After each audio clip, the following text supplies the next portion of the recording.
Alderwoman Spencer, Present. Alderman Mohammed, Alderman Oldenburg, Present.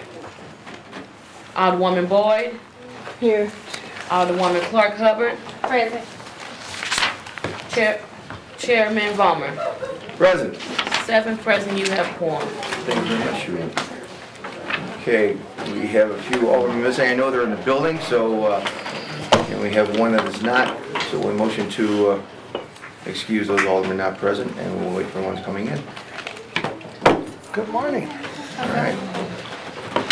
I make a motion to approve the minutes for the meetings of May 21st and May 23rd. They're before you. So moved. Second. Second. Sheree, please take a roll. Alderwoman Davis, Alderman Vaccaro, Aye. Alderwoman Howard, Alderwoman Hubbard, Alderwoman Murphy, Aye. Alderwoman Spencer, Alderman Mohammed, Alderman Oldenburg, Alderwoman Present. It's approval of minutes, Tom. Oh, sorry. Aye. You were close. Alderwoman Boyd, Yes. Alderwoman Clark Hubbard, Aye. Chairman Vollmer. Aye. 7 aye votes. All right, we will continue with Board Bill number 1. And we have before us the Circuit Attorney's Office. And with that, Ms. Gardner, you're on. Good morning to the Chairman, Madam Vice Chair, and members of the committee. I would like to read a prepared statement before I answer any questions. The Circuit Attorney's Office continues its ongoing mission to hold individuals accountable on behalf of the citizens of St. Louis in a manner that increases public safety and reduces long-term community harm. Therefore, concentrating our efforts on prosecution approaches that address crime drivers and prevents individuals who commit low-level crimes from moving further along the crime continuum to a more serious offenses. To accomplish this, we need appropriate resources.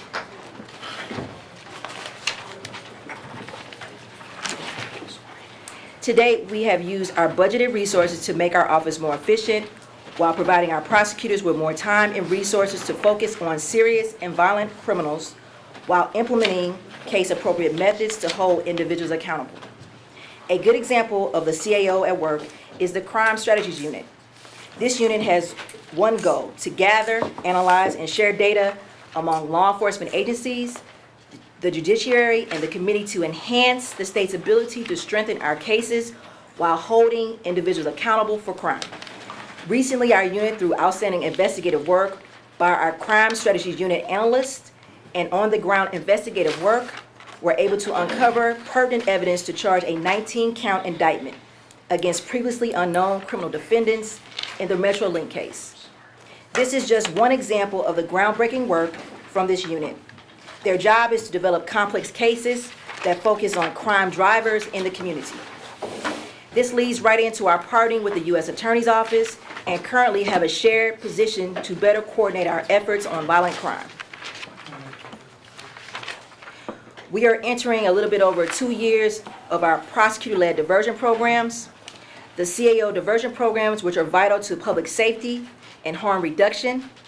These are criminal cases involving certain nonviolent offenders, providing alternative approaches to aid in the prevention of recidivism and to assist in the reduction of crime. This year, we're on par to double the participation in our programs. We have partnered with Slate for employment services. We work with CARE STL, a healthcare organization, to deliver healthcare services, counseling services such as trauma-informed counseling, on-site assessments, substance abuse counseling, cognitive behavior therapy, mental health, and referrals for long-term supports. Our programs is the most comprehensive in our state. As you know, in the city of St. Louis, we have a number of opioid deaths. I'm told that we have a higher opioid deaths than murder rate right now. 1 in 3 African American men will be affected by the criminal justice system, as well as 1 in 3 African American men will die from opioid overdose. With the prevalence of fentanyl and other deadly substances on these streets, these deaths will continue to rise if not addressed. We have the only prosecutor-led diversion class program designated to address addiction crisis facing our community. We have board certified addiction physicians and specialists who teach these classes within our office to address individuals where they need medication-assisted treatment, Narcan, and other addiction services, and education as well as other outpatient addiction services treatment. To address bail-related issues, the Circuit Attorney's Office, in cooperation with the court, started issuing summonses for court appearances on lesser nonviolent criminal offenses. This approach stops using cash bond as nearly the sole approach of providing notice to defendants of their court dates without incarcerating or placing defendants on bond, awaiting trial on low-level nonviolent lesser offenses. The office has upgraded our case management system by purchasing new information technology systems to allow wireless connectivity in our courtrooms for attorney access. This allows the Circuit Attorney's Office to move closer to an automated paperless system that will result in long-term organizational efficiencies and cost savings. The office has implemented a more centralized copier printer system that has eliminated individual or office copier printers, resulting in significant savings by reducing the exorbitant costs of copier printer toner. The office has upgraded its child support computer system by implementing PBK Child and replacing the old system that was consistently failing, resulting into IT repair costs. The new system serves as an example for the state, and the CAO has received inquiries from other jurisdictions to help with similar upgrades. The office has partnered with the St. Louis Metropolitan Police Department to improve our processes in the Warrant Office and build and improve the interface between the police and the Circuit Attorney's Office, that provides our office and law enforcement with significantly improved data exchange via the internet connection. This Canoe connection will deliver accurate information about alleged criminal defendants, crime witnesses, crime victims, to our office, allowing for the exchange of important information that improves the charge recommendation processes and enhances our ability to find ways to provide our prosecutorial services in a fair, efficient, and more effective manner. However, all these much-needed computer-related improvements come at a cost. Therefore, we're requesting increased funding to be placed in specific funds to increase our prosecutorial proficiencies in the following areas. The increased allotment money in Fund 5659, $50,000 funded under the proposed budget, will not cover the cost of our Regis system for 1 year. Our FY19 estimated cost is approximately $50,000. However, the funded amount does not cover additional payouts related to IT repairs provided by Regis, as well as other requests. This funding is essential. We essentially request $80,000. Increase the allotment of money in Fund 5634, Office and Computers. This fund pays for Pail, the company that provides our case management system, Prosecutors by Pail, PBK, and other IT-related expenses. The $130,000 funded under the proposed budget does not cover the cost for our PBK system for 1 fiscal year. Our FY19 estimated cost in fees for Pail annually is $180,000. This cost does not include additional costs for system-related breakdowns and repairs. This funding is essential. We respectfully request $200,000. Increase in the allotment of money in Fund 5660 Legal Services. This fund pays for witnesses' fees, jurors' fees, deposition fees, recording fees, and outside counsel. The $20,000 funded under the proposed budget is woefully underfunded, as our standard cost for fees and deposition costs rises, and defending our office from unwarranted lawsuits by fellow law enforcement community cannot be handled by the City Council's office. We respectfully request $100,000. Most importantly, we're requesting funding of our capital improvement projects. The capital improvement project request is $130,000 for a computer infrastructure upgrade is immediate and critical. Windows 7 will no longer be supported effective January 14, 2020. Currently, 80% of our computers contain Windows 7 version. Unless we can upgrade our Windows 10, the primary function of the CAO is to prosecute cases will be curtailed and inoperable. If we are unable to comply with the seizures mandated involving the exchange of confidential information with FBI, MULES, Regis, and other law enforcement organizations, in addition, we have a capital improvement request for the security project that is essential.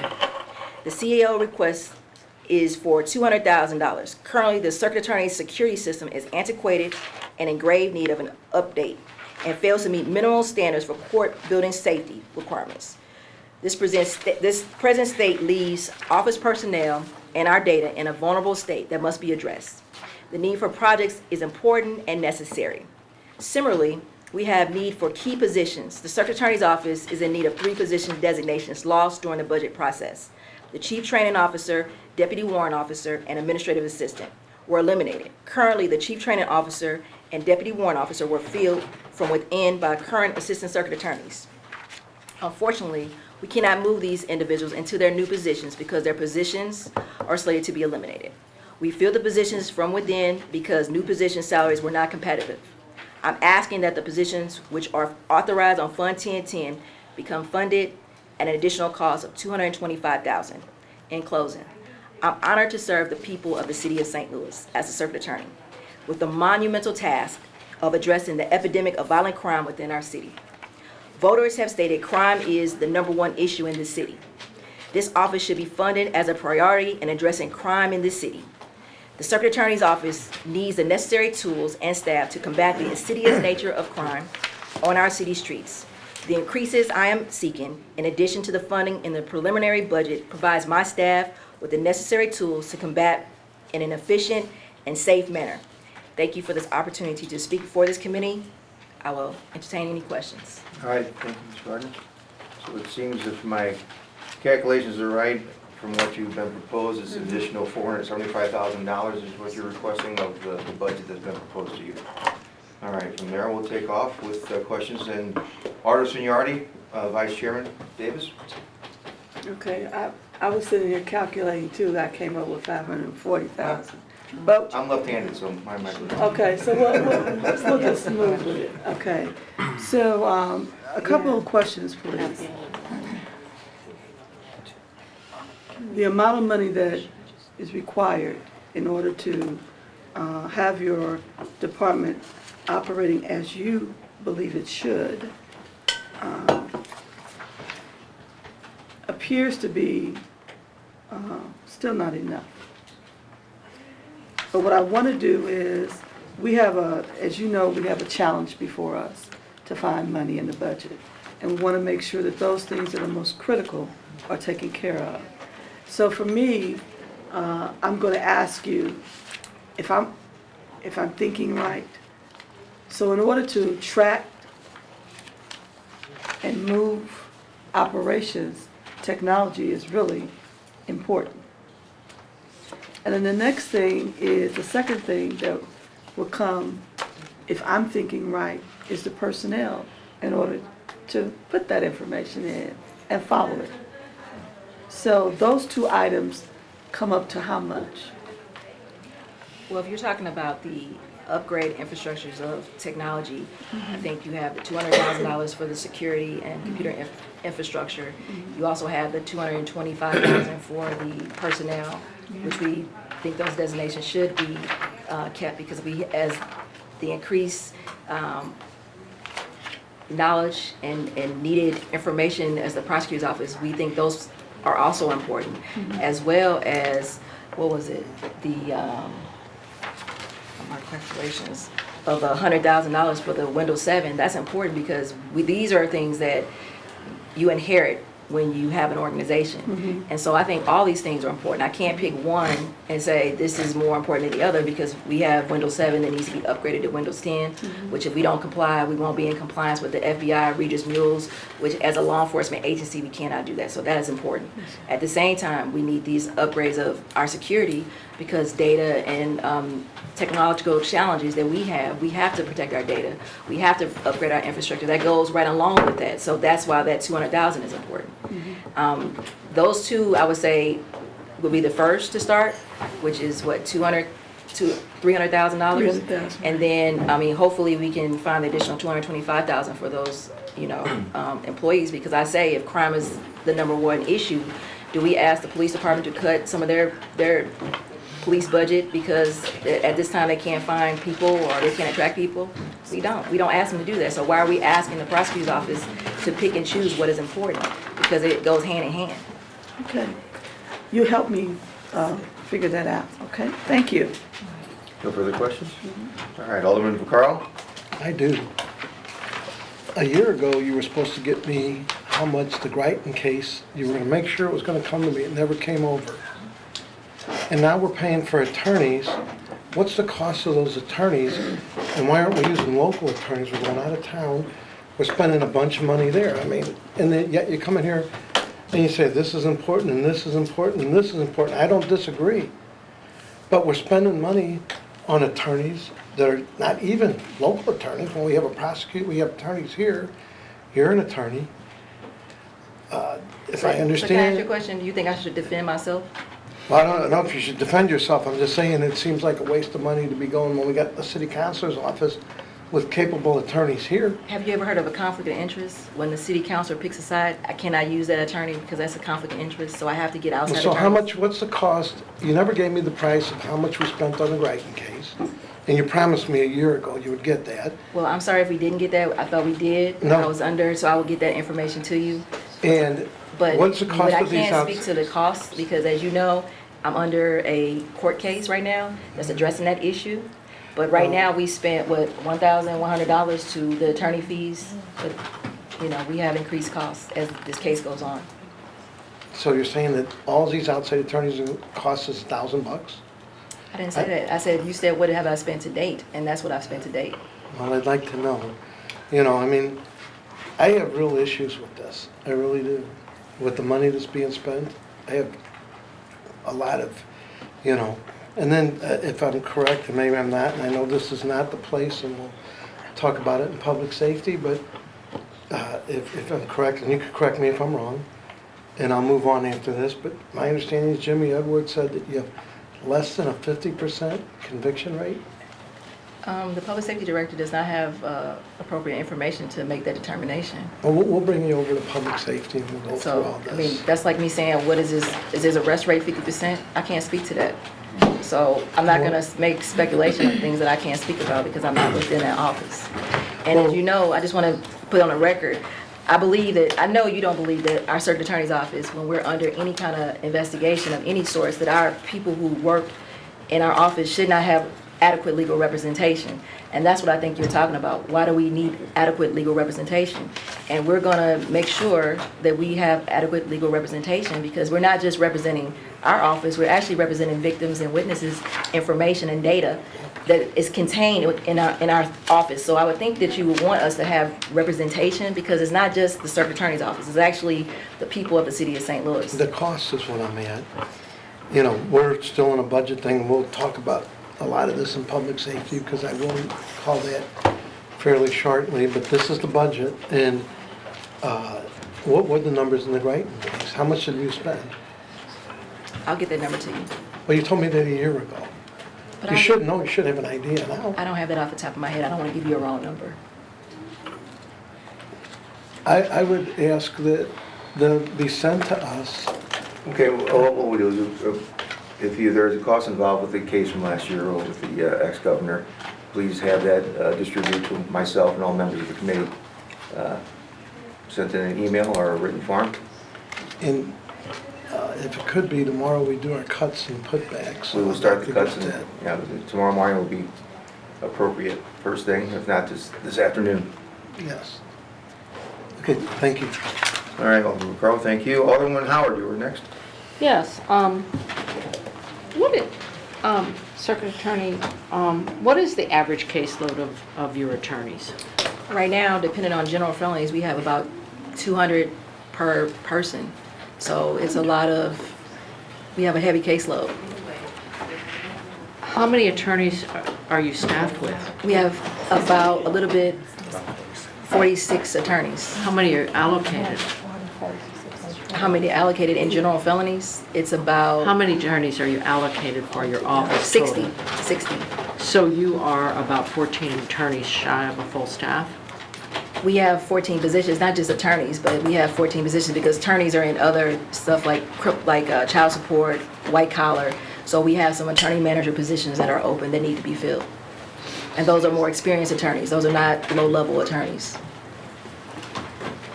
So how many attorneys do you have in your office now? About, how many? Attorney. It's in between 46 and 49. 46 and 49. And how many are allocated? We use all 49 in terms of criminal case processing.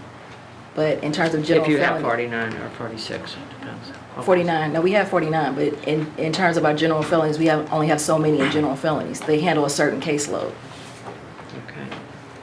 Okay. So, looking at the budget, you're several prosecutors short of the number you're working behind. Yes. Okay. And you're at least 14 to 15 short of a full staff, is that clear? Well, I believe we have 9 attorneys down, 9 attorneys down, 10 overall. 10 overall. Okay. So what is the turnover rate Right now, we've been stable. right now, since when? Since a couple of years, we've been stable.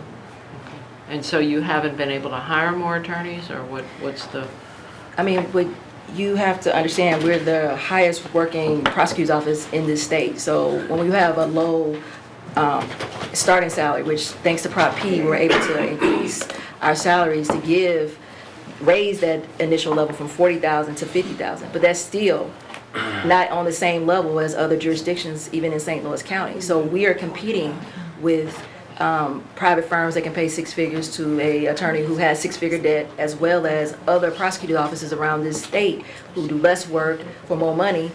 And so that's a problem. And we also need unique skills because we try more violent cases, we have more complex cases in our jurisdiction, and we go to trial more than any other jurisdiction in this state. So mixed with that, to attract individuals, which the workload is going to be great, you're going to be called out to trial, and people want to come to my office who want trial experience.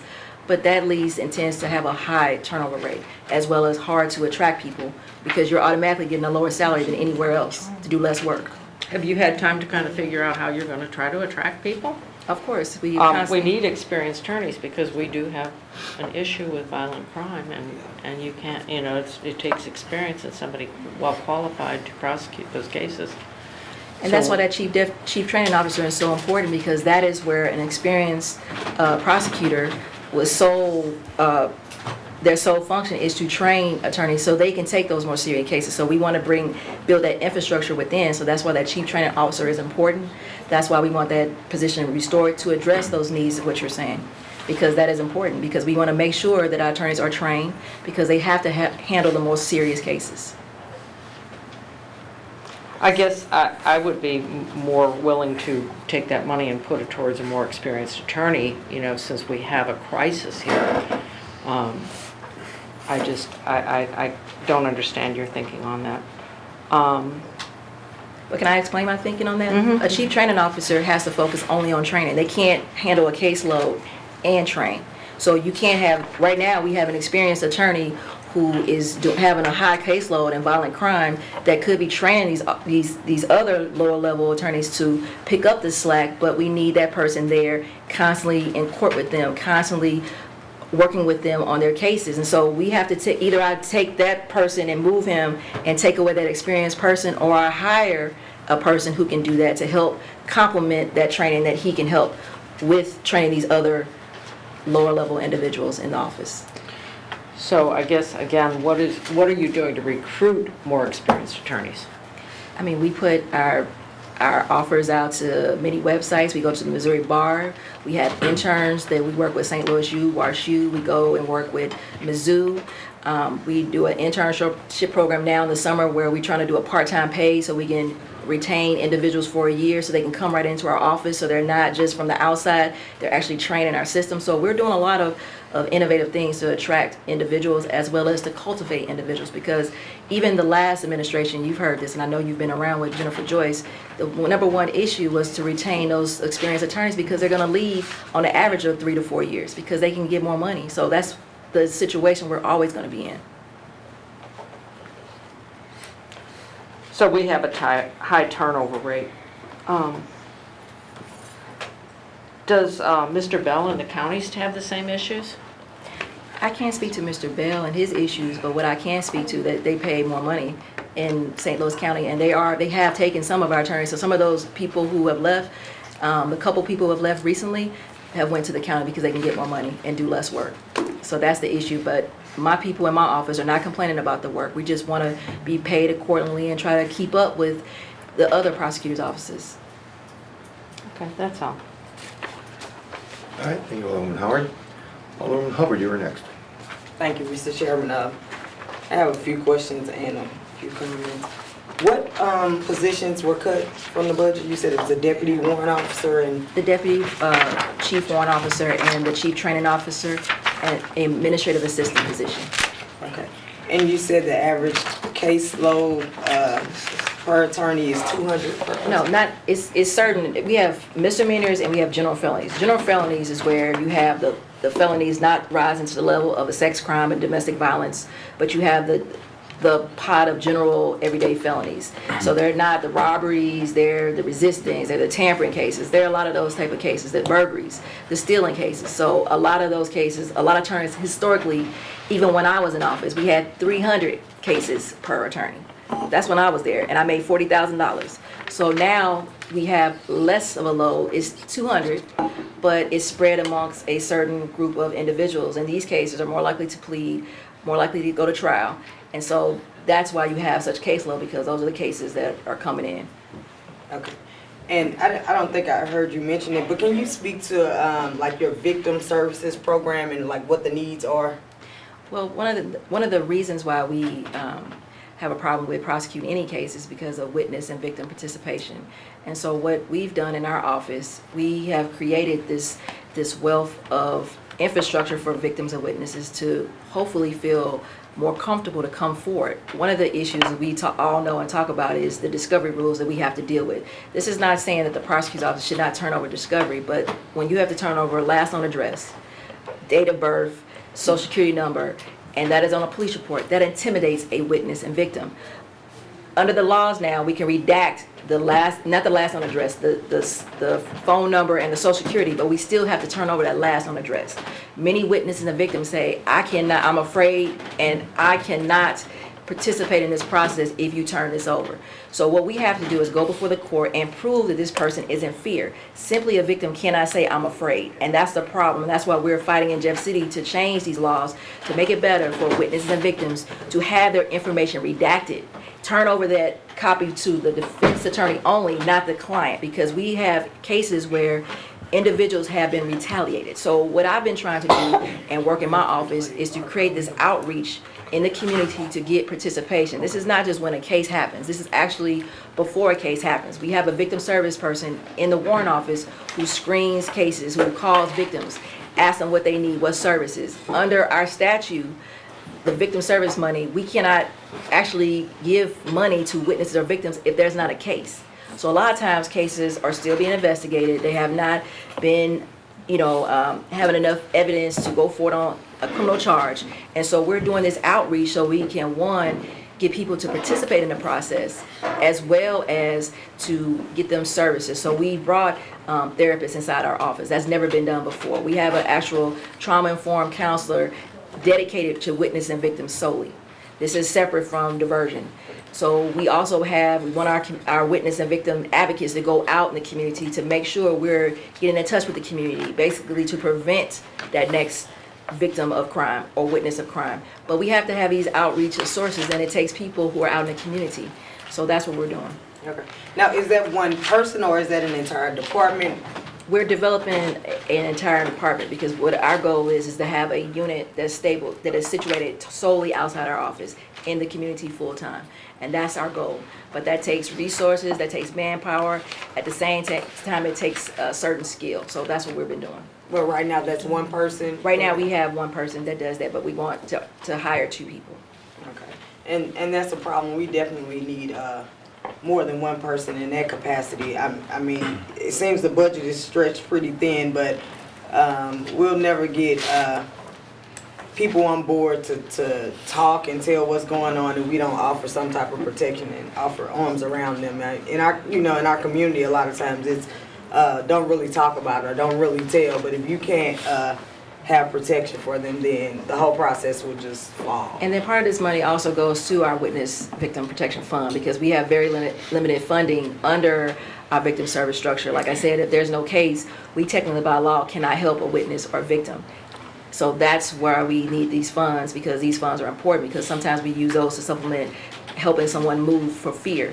But that's the crisis we're in. I mean, we have to, as a prosecutor, I'd rather the person be safe or to do no harm than to put them in a situation where we're causing more harm. So that's the balance that we balance every day.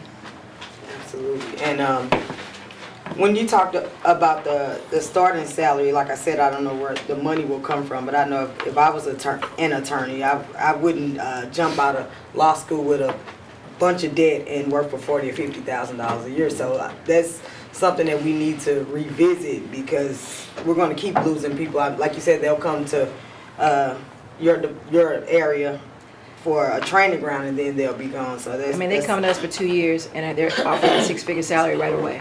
So because they're going to get more trials than any other body in this, even in private practice. They even have, you see where the public defenders have private attorneys trying to get experience in courtrooms because they don't even get that experience. So this is the training ground for a lot of attorneys to go off and get 6-figure salaries. So. And lastly, in regards to technology, when you said Windows 7, it just literally blew me away. It blows me away too. As a city, that makes us look bad. And as a department, if you can't keep up with the technology to be more effective and prosecute these cases and be on board with Regis and other entities, then we're doing something totally wrong. Like I said, I don't know where the cuts need to be made, because there is a great axe here, but I think we definitely need to revisit that. And can you tell us briefly, I know like you have certain grants, can you give us like a snapshot? You have a grant from HUD, this, that, or the other. Can you tell us about that? We have a grant right now that's about to end. That was funding part of our diversion program. So that's one grant we had. And how much was that grant? Do you know off the top? I think it was 400. Is that It was the 400 LLP? Never mind. It was about 400 and some thousand, but it's ending in September.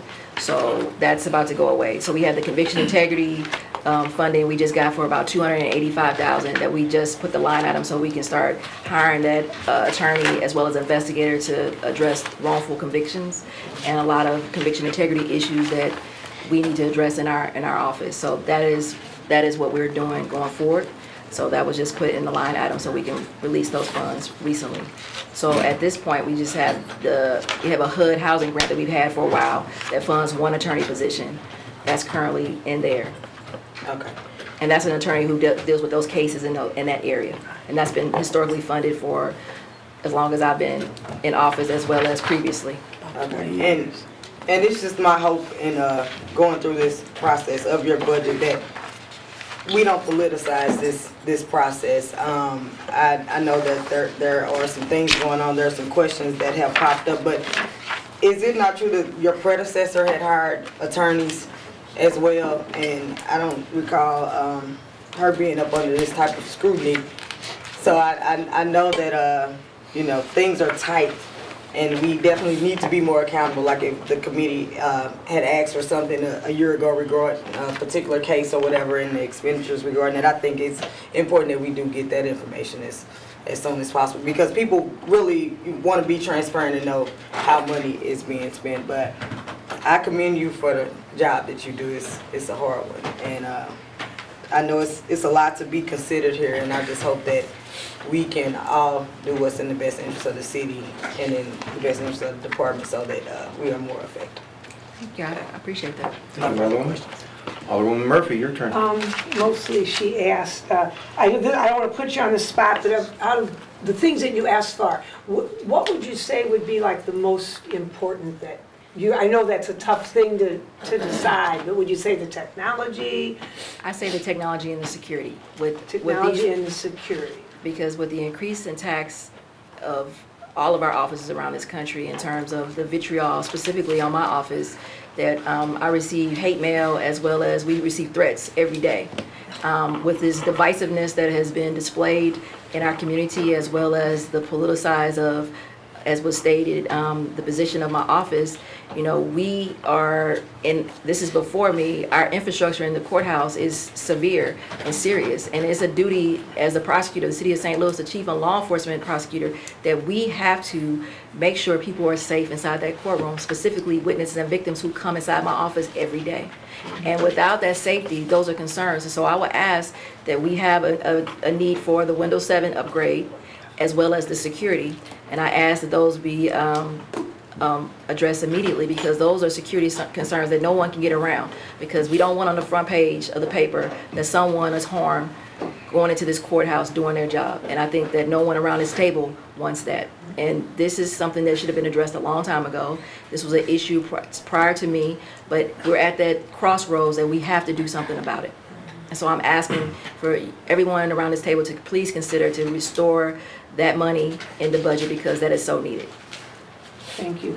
On the diversion program, do we have any numbers as far as how successful it's been? I mean, I know that's a tough thing to prove a negative, so to speak, like, you know, that they didn't repeat or whatever, but. Well, right now, we've been successful, and I will, as part of Mr. Vaccaro's request, Alderman Vaccaro's request, I will also get you those numbers of success, because we do keep data on that. I don't want to spout nothing off the top of my head, but we've screened over 600 people. We've had over an 83% success rate. So it's very successful. We're still following recidivism, but we are right in line with other entities around this country that has a less recidivism rate. I looked to Milwaukee because they have a less than 5.5% recidivism rate with their diversion programs, and we're on par to equal that. Okay, thank you. And then as far as like prosecution, I hear from my constituents, or they're still concerned, do we still have that list of police officers that we don't want to deal with?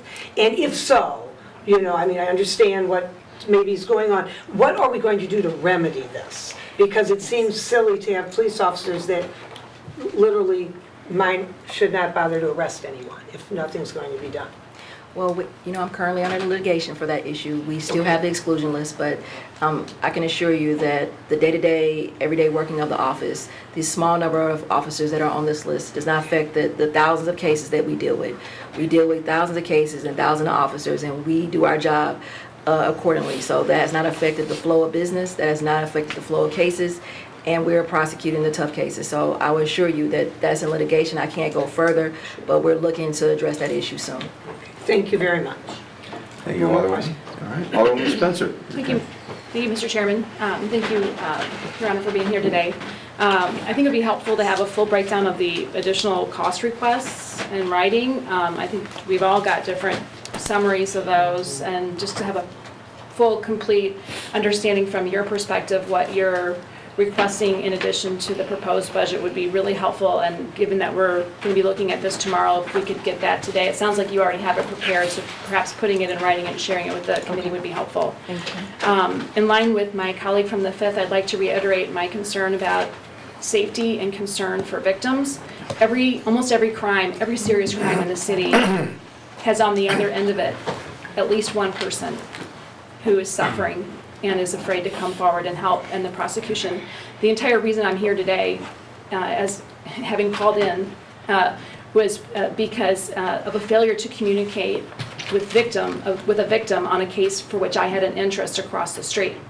And when there's a failure to communicate with victims, there's a real breakdown in trust. And so I'd like to speak with you offline about how to improve that and make sure that our victims come first, because they are the ones who continue to live here with us and are our citizens, and we need to protect them first and We hope foremost. they stay. Say that again? We hope they stay. And We hope they stay. And I Exactly. appreciate that, and I'm gonna also say I would love to talk to you, and I want the specifics, but you know, I want to say that in the day-to-day, you know, I know people like to use specific instances that they are interested in specific cases, but we deal with thousands of victims, so by no means am I saying that I minimize that interaction that victim had, but we will get to the bottom of that. That is not acceptable, regardless of what it is, but we try our best. And if it's a notification for court, as you know, there's a lot of miscommunication that courts still don't communicate with each other. I know that's probably the issue. We can go and I want to tell you specifics, and this is by no means saying we're not all responsible, but this is why that upgraded infrastructure is so important, because that is when we can have more technology, that notification to victims help us in terms of us having more notification quickly at the touch of our hand. Right now, we have many systems. I know you guys heard of the Criminal Justice Coordination Council, and that's where they have everybody in the room who's a law enforcement partner, but none of these entities talk to each other because they have dwelling infrastructure that's 100 years old. And so you have one hand that don't talk to the other hand, and even when you have people in the court, it's still ways around the communication. And so that's a problem, but that's why we all, as this body talks about infrastructure overall, we need to make sure that each of these entities can talk, and it costs money. It's gonna be millions of dollars for us to upgrade, and I'm not saying that's an excuse, but that is also part of the problem in our everyday interaction with victims, because things change at the last minute that we're not even notified. So I just wanna let you know that. And it's not appropriate during the budget process, but it would be helpful to understand where those breakdowns in communication are, where the judicial system fails to communicate with the various parties involved. We all know there's a failure to communicate, but we don't understand the specifics involved. So helping the Board of Aldermen, other city officials understand where that breakdown is can start the dialogue and remedy some of those breakdowns in communication, because I think it's very clear to the general public, to us, to anybody involved, that there's a failure to communicate. We need to have improved relations between the different folks involved. Being down several attorneys, 20% vacancy in our attorney staffing is alarming to me. I know we have a high caseload. We have an extremely high crime rate here in the city of St. Louis. What do we need to do as a city to help you ensure that those 60 allocated positions are filled, and are filled as quickly as humanly possible?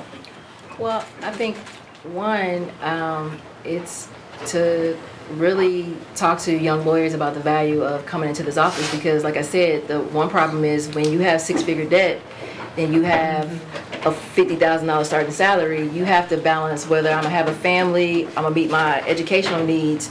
And so what we have to do is, no one is asking in public service for us to start off at six figures. So I'm not asking for that. It's not reasonable. It cannot be done. So a lot of times you have individuals who want to come here that, one, they just can't do it because it's just not possible. So one, I think if we advocate for more, benefits to attorneys who work in our office to help waive some of this debt, not just on the federal level, in terms of they have public service kind of waiving it, but actually maybe attract people by having some kind of debt reduction that the city may have for a certain amount of debt. I mean, that maybe be an option. I don't know if it could be done because we are very limited in our resources, as well as attract people to help them get low, income housing or some affordable housing program that people look to police officers and fire people for, but they don't look at prosecutors as a public servant also. I think they are included, but things like that, I think that's one thing. And then, a lot of times it's the miscommunication about the office that we hear from the media, that it's mischaracterization of what we're doing in this office. And really, when you attack the office in such a way, when we're trying to make reforms, you deter people who are attorneys from all backgrounds from coming, because they feel like, well, something must be wrong with that office. And I think that the vitriol that has been plagued upon this office is simply because I'm a person who was the first African-American prosecutor ever to take this office. I think we have to look at the conversation in the city and how we characterize this office, and the media is here. But of course, they're gonna have sound bites to say Kim Gardner feels she's targeted because she's an African-American prosecutor. That's not the case. I feel that the people of the city of St. Louis have voted, and I think the people's voice is being silenced by a lot of these attacks on basically many different issues for many different reasons. But when you challenge the status quo and power of a system that's been in part for a very long time, and you're trying to do the right things, you're going to take the criticism and the scrutiny. But what is at stake is witnesses and victims that you talk about. Because when you hear the attacks on this office, why would a witness or victims come forward? Because they know they don't have trust with law enforcement, even the prosecutor's office. So when you have this divisiveness that is being played out as the number one issue day in and day out, people feel disenchanted by the system, that they've already been disenchanted. And that caused even more divisiveness. So we have to look at how we characterize this office, and then how it's hard to attract people here, because, many people want reform, but many people can't stomach that it's gonna take change. It's gonna take a change in mindset, and we gotta ask, when has St. Louis City been the safest city since you've been alive? Because I'm 43 years old. I wanna know that year that we've been the safest city in America, with the number of police officers we have on this police in the area. Right now, we have 1,290 police officers, and we hear that we say we're 140 down, we need more. we have less than 300,000 people, but we only have 60 attorneys. So the inverse relationship to prosecutors and police, that's out of line already. So even if every police officer arrested and brought cases, we simply, if we had 60 attorneys, could not handle that caseload. So I think that we have to reimagine public safety, and public safety is addressing crime proactively. That's what I'm trying to do. Get to the root causes of why individuals are going into the criminal justice system. But we have to stop this rhetoric and divisiveness of somehow something is going wrong. And people like to hear the salaciousness of something's wrong. But I'm not going to allow the good men and women in my office to be disenchanted, basically abused, because this is abuse. And people hear this. People hear this in courts. People hear this out in the media. And so you start to hear it. Sometimes people start to believe it. But, you know, we have good men and women who don't believe this. They know that this is a fake attack, because this is what they do when you're trying to make changes. And I mean, and that's what's happening. It's not about me. It's about the people of the city of St. Louis that put me in. And I think they are not going to allow people to continue on with this rhetoric and this divisiveness that they've done, because it's not for the good of anyone. Because what's out there is those men and women dying, those babies dying in those streets that no one wants to talk about. Those little kid that got shot outside their school, we're not talking about that. So you don't talk about the programs of me preventing these young kids going into Yateman, going into Walbridge, going into these schools where no one want to go, and trying to save people from going to any system. No one talks about that. No one talks about the savings that putting people in the workhouse, that we spend $16 million on a dwindling building that everybody talks about closing. But I'm not about closing the workhouse. I'm about reducing the population inside the workhouse. It's the mayor's job to close the facility.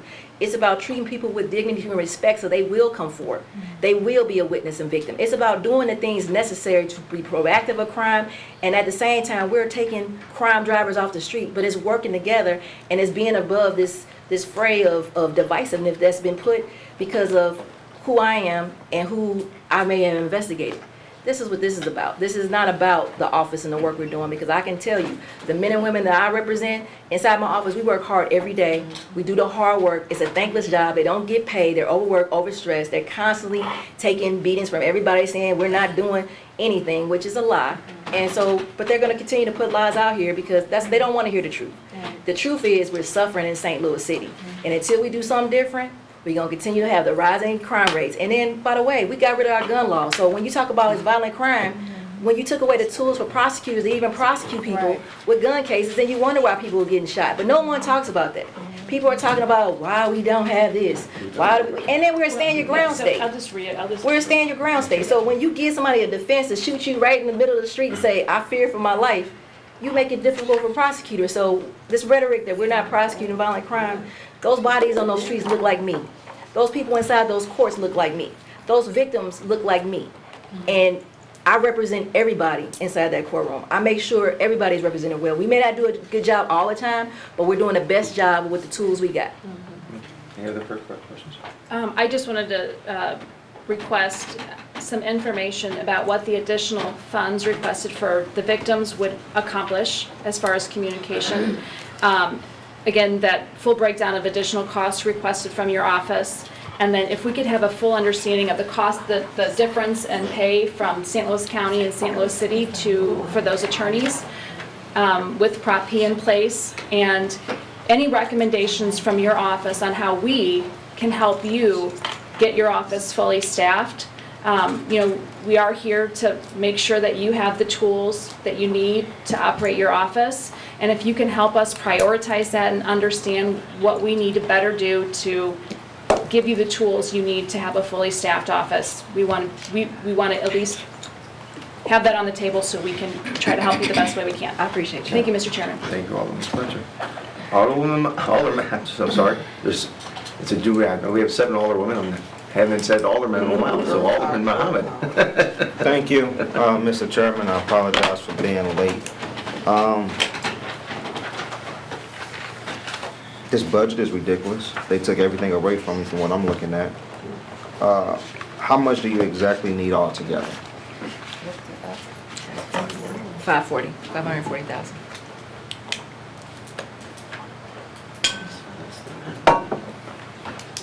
Say that again. 540,000. I didn't do the math, so it's about Okay, no, 540,000. I did. It's about, you close About to right. that, yeah. I don't wanna be down, so you Yeah, put it I got it. specifically. I wrote them all down too. And just one more question, and contractual and other services, what is environmental?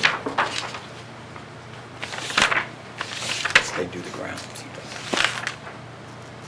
Yeah, they do the grounds. Okay.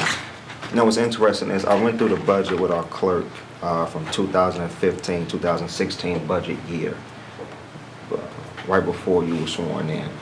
And doing the math, your office has seen a $1.1 million decrease from under Jennifer Joyce. I don't know why. Well, I'm sure we both know why. That's ridiculous, though. You need $540,000. Roughly, you need $500,000. I think it's up to this committee to find it. And I think we should. I think you're doing a fantastic job, Madam Secretary. Appreciate it. No further questions, Mr. Thank Chairman. you, Alderman. Alderman Oldenburg. Thank you, Mr. Chairman. Madam Secretary, thanks for coming in today. Sorry we couldn't have you last week. You read a statement when you came in. I think there was a mission statement in there. Can you touch on that again for me real quick? Kind of your opening mission statement, the mission of the Circuit Attorney's Office. Continues its ongoing mission to hold individuals accountable on behalf of the citizens of St. Louis in a manner that increases public safety and reduces long-term community harm. Great. Would you also say that the pursuit of justice for all citizens with the highest standards and ethical behavior and professionalism is also a category that should fall under the mission of the Circuit Attorney's Office? Of course. So in general, is it safe to assume this budget reflects the Circuit Attorney Office's mission and priorities? I think in addition to the requests that we're asking to be restored, I think it does. Okay. So it is safe to say that the requests you made to the budget office, the requested amounts for fiscal year 20 reflect the priorities and the missions of this office, of your office? Yes. Okay. Well, given that, where, and you've outlined some of those, but, you know, governing is prioritizing around resources. So where should the most money be spent or prioritized? And I know Alderwoman Murphy touched on this a bit, but when it comes to the budget and the operations, what's kind of the number one priority? I mean, our number one priority is public safety and harm reduction, which leads into public safety of people inside our offices and walking in those courtrooms. So No, I mean in terms of diverting resources to that priority then, right? So what is that? Is that more staff? Is that salary increases? That's the staff that we asked to restore those 3 positions, as well as the infrastructure for the security of our offices of $200,000, as well as the additional $100,000 to upgrade our computer infrastructure. Because that's about pursuing public safety and harm reduction. If we can't have the infrastructure and the computing ability, we can't do any of those things. So those are important. So staff, technology, I'm sorry, what was the other one? Staff, technology, and security infrastructure. What's that? Is that cybersecurity infrastructure? When you No. say security? It's actually the infrastructure of our whole facilities. We have 5 different floors, and we need upgrades of security in all 5 of those floors. Got it. Because you can roam around in there forever and they don't know you're there. Got it. Okay, that's helpful, thank you. So, we talked a little bit about this, but what would make a happy employee in the Circuit Attorney's Office from a personnel perspective? I mean, I believe in a happy employee would be to pay them a fair, livable wage within that office for the work they're doing. So I think that with the increase of Prop P, that's given us a increase in resources that many of the staff across the board were happy because they'd never seen a raise in 3 decades. So they were crying because, you know, they do the hard work. So of course, to continue to have a livable wage in terms of a public servant, which is never going to be at the level that is truly fair for their living standards, but to make sure they can actually live and survive and have families, because people want to be in public service, and I think that we should support people who want to dedicate their life to public service. Would agree with you. So it sounds like a sense of duty helps. A little bit of salary increase would be great. Possibly lighter caseloads. Of course, lighter caseloads, but I mean, we have more cases than any other jurisdiction, so we can't help the cases that come in. You touched a little bit on this, and I just feel compelled to bring it up. Kind of based on a review of recent articles, obviously litigation that we've seen in unprecedented fashion from that office and its history. Seems there's a lot of swirl of investigations and controversy that I think is unavoidable for us to not broach. Do you think that environment helps create a happy employee? Well, I don't think anybody would want to be in an office that is anyway have any kind of controversy, whether it's controversial of the rising crime in our city. That also can run people away, which that has done. The increased workloads of violent crime in our city and the increased working hours that we have to do in terms of prosecuting these complex cases. So I'm not going to speculate and say that this controversy that you're speaking of is also the reason why of unhappy employees, but I'm going to say that in general, the high working conditions and high stress of the everyday working as a public prosecutor in an overworked jurisdiction that goes to trial more than any other jurisdiction also lends to that. So we have to look at, whether the courts, in terms of their schedule and caseload, helps attorneys in that situation deal with the overworked, overstressed manpower issues, which they don't, because we're on a centralized docketing system. I mean, the judges control our, cases going to trial. They control what cases are being heard. They control our schedule. So that's also an issue too that I've heard from attorneys. Okay.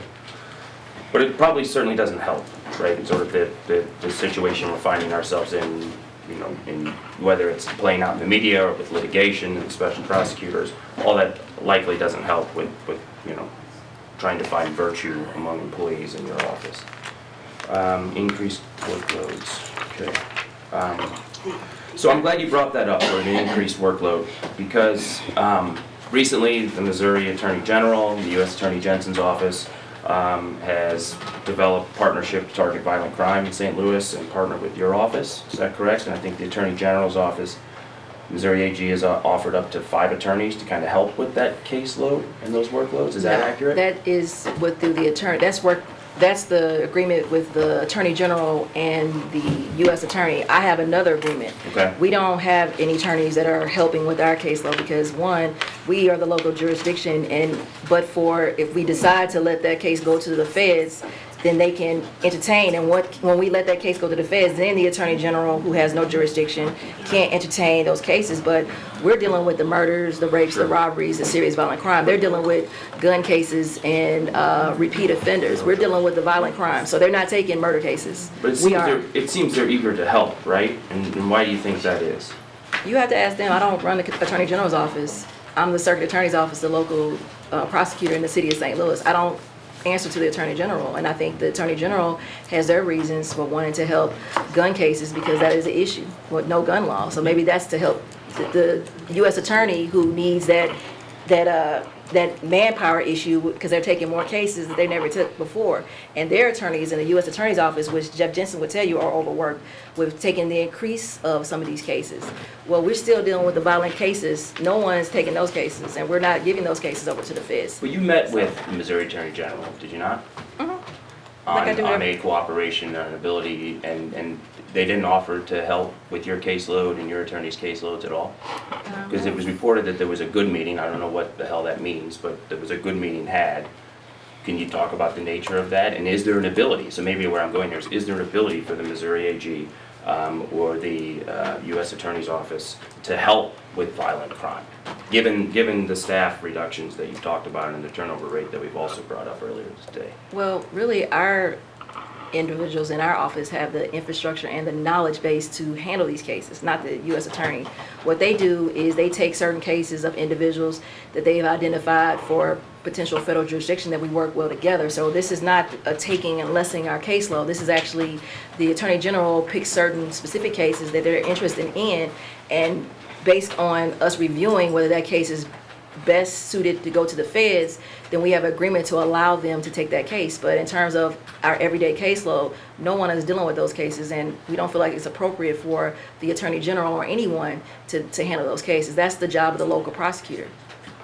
Even if you're significantly short-staffed and have a caseload of, 200. But we're to not 200 significantly cases. overstaffed, understaffed in violent cases, because we have those positions staffed. What we have understaffed are certain attorney positions that are manager level positions that require see. a more experienced attorney. see. That's not the day-to-day line attorneys. We are not understaffed in those cases, but we do need more attorneys, managers type of attorneys to manage attorneys, as well as help with our caseload in more complex cases. But our attorneys on the line level are filled.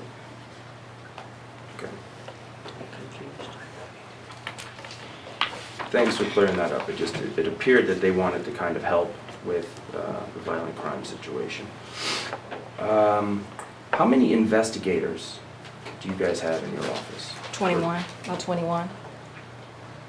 We only have about 3 police officer investigators. Back in the day, we used to have half and half, which is a big issue because now we have our own investigators that are, not police officers, which we need police officers. So I'm asking the chief to staff more police officer investigators over in our office, which is needed. We only have, I think, about 4. Because of the experience they bring? No, because of they can arrest and they have certain ability to obtain evidence that's easier and quicker for our office. It makes it easier for us. So we love to have more police officer investigators over in our office. But of course, they say they're understaffed and they've continued to take away before me. And so now we're down to 4. So hopefully we can continue to keep those 4. But we would love to work with the intervention and compliance unit, the gang unit, because I think that we need to develop a plan of action to address those crime drivers with our crime strategies unit. So I'm working with Lieutenant Colonel Ronnie Robertson right now to see if we can request the chief and ask the chief if he will allow the intervention and compliance gang unit to be staffed in our office, because one of the issues with crime and identifying crime drivers, we need to institute our gang files, which has been dwindling and gone away. And those individuals have the knowledge of the community as the knowledge of who are gang members. Our gangs are not by certain gang affiliation, they're by streets. So we're dealing with one street over another street, and it's criminal enterprise. And so to interrupt this, we need that unique investigative experience of the gang ICU to be deployed in our office, because we wanted to get those crime drivers. We wanted to stop that shooting from happening, and that's what's happening. That's what you're hearing. This is retaliations for gang activity and criminal enterprise activity that we need to break up. Sure. So 4 of the 21 investigators are officers. Did I hear that correct? Yes. Gotcha. I want to come back a little bit to the deputy warrant officer and chief training officers, those positions. Why are those positions important? Well, what we do in our warrant office, we're 365 days a year, 24 hours a day. And what that deputy warrant officer is a person that is training those low-level attorneys who are coming into our office how to issue cases, what to issue, and to evaluate cases going forward. So that person is a person who's dedicated solely to the warrant office, who also carries that caseload and issuing cases, but as well as training. So that's very important for our office, because a lot of new attorneys come in and out the warrant office, and you have to know how to issue a case appropriately. At the same time, the chief training officer, as we said, we have to build infrastructure within our office. That person is important. It needs to be an experienced attorney. The person we need to move, we can't move because they have a caseload, and they can't have cases and train inexperienced attorneys. So we need a dedicated person to that job. And we could not attract anyone from the outside because most chief training officers make six figures. And so we could not attract people there because they're usually legal professors who take those jobs, who want to be in an office, in a prosecutor's office, to really train employees. And it saves us money for training in our CLEs, which we put more on internal. So that saves us thousands of dollars or have to go to the lake or other places to get our attorneys the CLEs that are required by law under the state of Missouri to keep our bar licenses current. So we want that chief training officer to be a dedicated person that addresses many different issues, as well as trial preparation, as well as any other skills needed for the new prosecutor in the future, because we have a lot of different issues that we're dealing with. We have more complex issues. We have immigration issues we have to be informed on. We have cyber issues that we have to be informed on. Crime is becoming more tech savvy. The criminals are more tech savvy. So we have a unique set of skills that we have to develop inside our office to keep up with crime of the future. Okay. Did you request those positions last year? Yes, we did. So it looks like they're authorized, and they were authorized to be funded last year. Why not use Prop P proceeds to fill those positions? Because it looks like last year that's what you had intended, and that didn't happen. Well, that's a good question. I mean, we want to keep the designations. If we have to use that money, we don't, because that's really our money for salaries and overall increases for our attorneys. So when we put that money, you take away for our increased raises across the board for our employees. So it's, so we asked that to be funded in 1010 because that puts a strain on us continuing to give our employees the needed raise across board. So Okay. that's what the Prop P Well, that's was just for. where I see a little imbalance. I mean, if they're so important, and you went on very eloquently that they are, I mean, you're sitting with $573,000 in Prop P monies that could be used for what are important functions of your office, and 1010 is as strained as it can be. I'm just trying to help you out and find some clever ways of, if those positions are truly so important, it feels like salary adjustments may not be the best priority. But that money could leverage all those wonderful things you talked about by filling those two positions. Something to think about. Okay. Has the Circuit Attorney's Office shifted its policy away from its responsibility and obligation for investigating and prosecuting possible criminal conduct arising out of or in relation to police or officer-involved shootings or use of force investigations, or pertaining to investigations of possible bribery of public officials or city employees? Has there been a policy shift of your obligation, responsibility to pursue justice around those issues? No, we have not had a policy shift. Okay. Are you familiar with Board Bill 232 from last session? From last aldermanic session, Board Bill 234 or 232? What was that, Bill? I have a copy here. I got a little packet here for everybody. Yeah. That's all right. You don't remember the numbers. Yeah. What was it?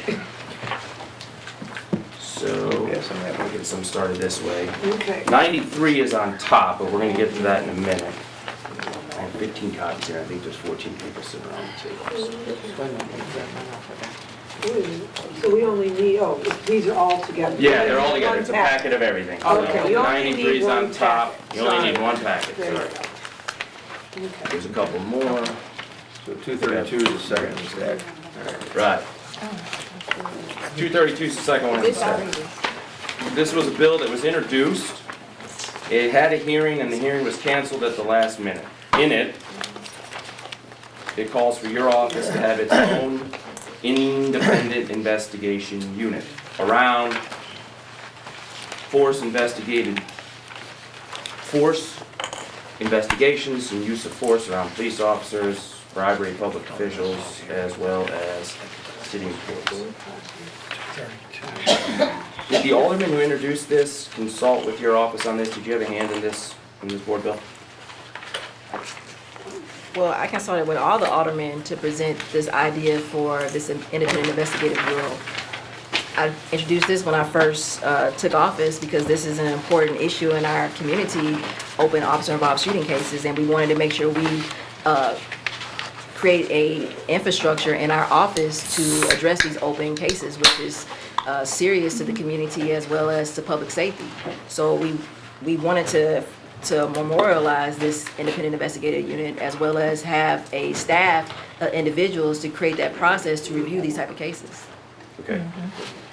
Okay, so in it, the request was for $850,000 to fund, I think, 4 additional investigators Four prosecutors and 5 special investigators, as well as two admin positions, to the tune of $850,000. Does that sound right? Yes, it's about right. Actually, the original bill was 1.5 million. Okay. But that, in this bill, I believe the issue was where to get the funding, and so the funding was cut because of limited resources. So that's why that money is changed. Well, no, this bill actually called for a shift of the police department's budget to fill that $850,000 for that. Now, setting aside the city's charter and the Board of E&A and the process that we go through, it's safe to assume that the intentions of this board bill are no longer a priority. No, it is a priority, but right now, funding my office is a priority. But we would continue to push that legislation, and we continue to support the needs for that bill. But at this time, we're talking about my overall budget that is very important to the everyday running of this office. In addition to, we will also want to push that Independent Investigation Bureau bill because it's needed. Okay. If it is needed, why then not, and we talked about this budget and your recommendations reflecting the policy and the goals and the mission of the Circuit Attorney's Office, why not have the 850 or the 1.5 million embedded in these numbers? If this is a priority, I would think it would be reflected in your budget. That pot of money to fund the independent investigation. But we also have to create the infrastructure that is approved of those positions because we can't just create positions in our office and add additional 1.5 million Right. in our budget without, one, creating that infrastructure, getting approval from the board that says we can create these additional positions, because I don't want to take existing positions to transfer them over into this unit, because this is a separate unit that has to be separate from our office. So we're creating an additional group of attorneys and investigators that are separate from the everyday working of the Circuit Attorney's Office that deals specifically with this issue. And so it's appropriate to one, have the approved infrastructure and the funding that should come from this board. And I think that that's appropriate. We don't want. No, and I think it would have been appropriate then, had it been important, that there would have been a recommendation of yours. You know, you would have recommended that I need another $850,000 and here are the positions I needed. And those weren't part of your list of recommendations, because recommendations are, here's what I need to fully execute on the mission of my office.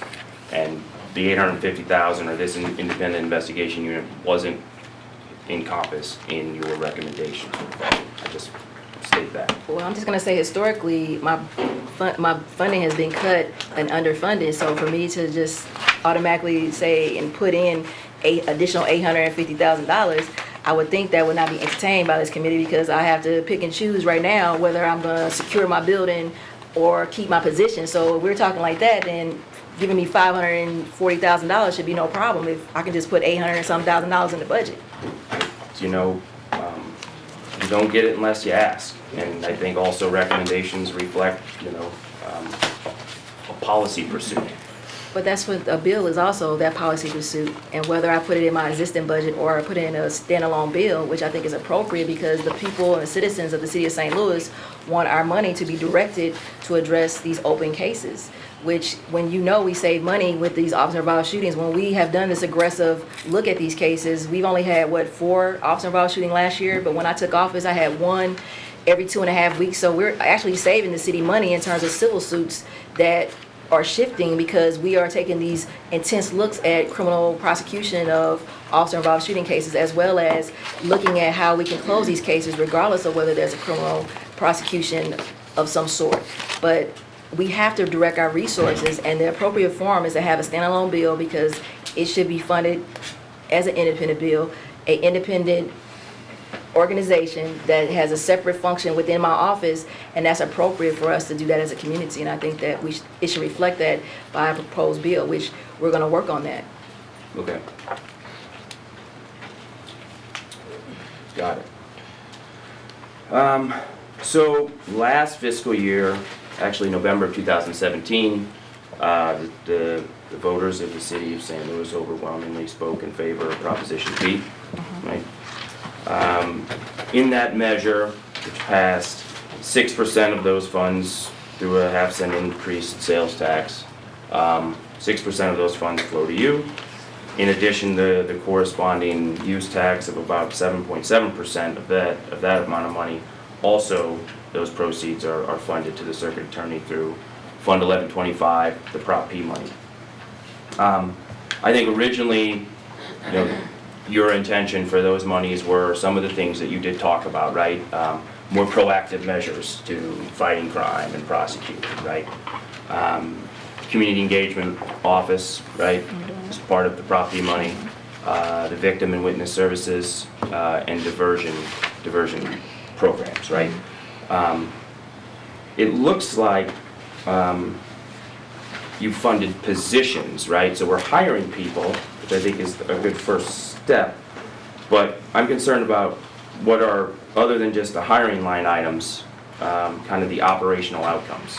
And this isn't personal or politicizing, but as aldermen, I think it's, and we've asked for some of this information, but it's important that we see successful metrics and outcomes as our duty and oversight of finances. So I think we owe the taxpayers that. So I really am hoping that you can speak to maybe some of the metrics or the data points.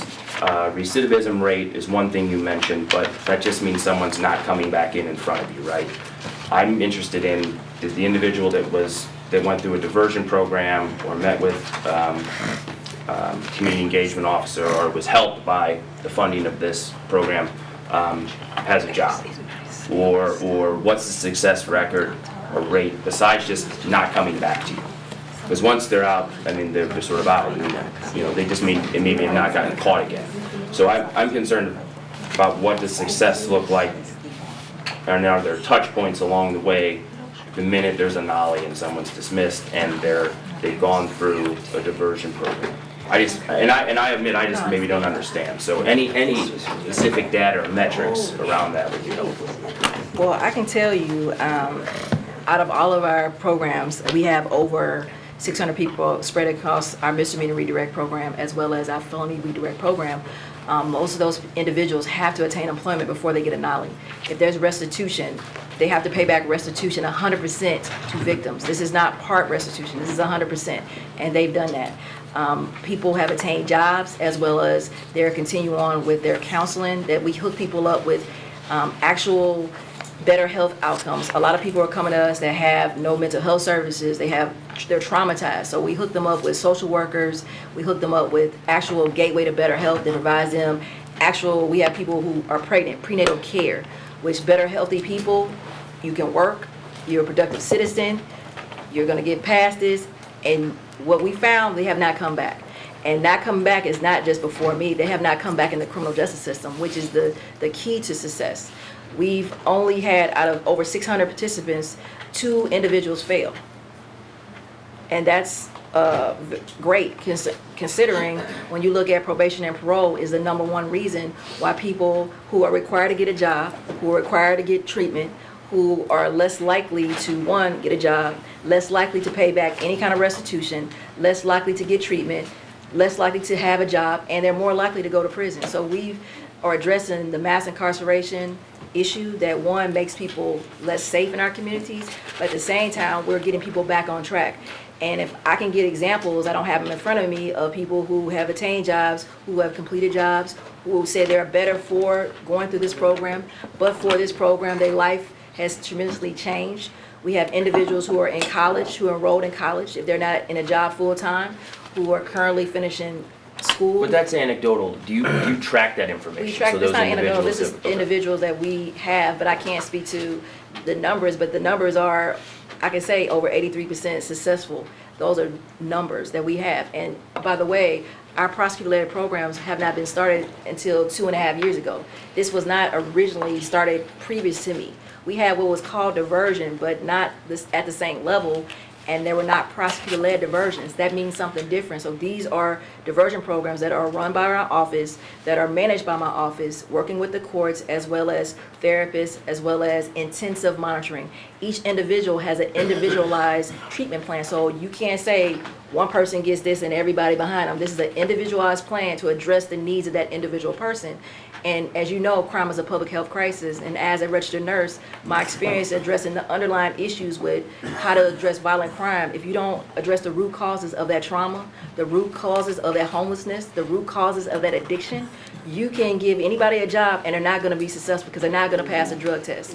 So we have to deal with a lot of these individuals who have broken systems, school system, broken healthcare system, broken employment system, and you're asking us, we're the safety net, so we're taking individuals that need the tools to be successful, and we're giving those tools. So I'm gonna say, not everyone can get a job because not everyone has the ability to get a job, but they're staying on the right track, they're following their healthcare providers' plan for them, and they're doing their community service, and they're productive in the community. And I think that keeping them off the streets and keeping them from committing another crime is successful, because not everyone that we deal with has the ability to get a job because they have healthcare issues that are mental health issues that we know that the number one reason why people go to jail is for mental health reasons. So we're addressing a lot of these complex, comprehensive needs in many ways. Are there any numbers on reoffenders who have participated in these programs? Yes.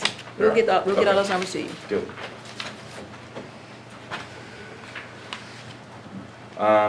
Okay, so it's safe to say that the newfound money in Prop P, we're glad that that's sort of funding, this the more proactive policies of crime fighting and prosecuting. I'm just a little confused. So also in the packet that I sent out, I did have Board Bill 93 that was from, I think, the 2017-18 Board of Aldermen session, where we provided a supplemental appropriation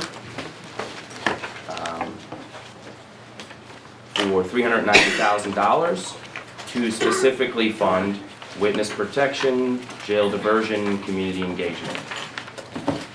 So I'm having a hard time reconciling where that $390,000 has fallen within the budget cycles.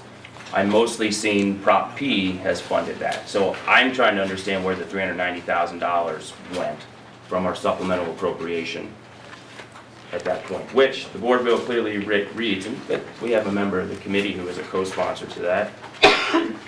He might be able to speak to it, but it specifically funds the positions and offices include Victim Services Unit, also Witness Protection, and Community Engagement. So those numbers are embedded in this bill.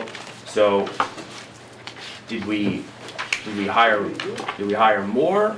Is this double counting? And I'm not trying to be incendiary. I honestly just want to find out if the $390,000 went and funded those offices. It's not reflective or accounted in this budget. Prop P is showing the funding of those hires.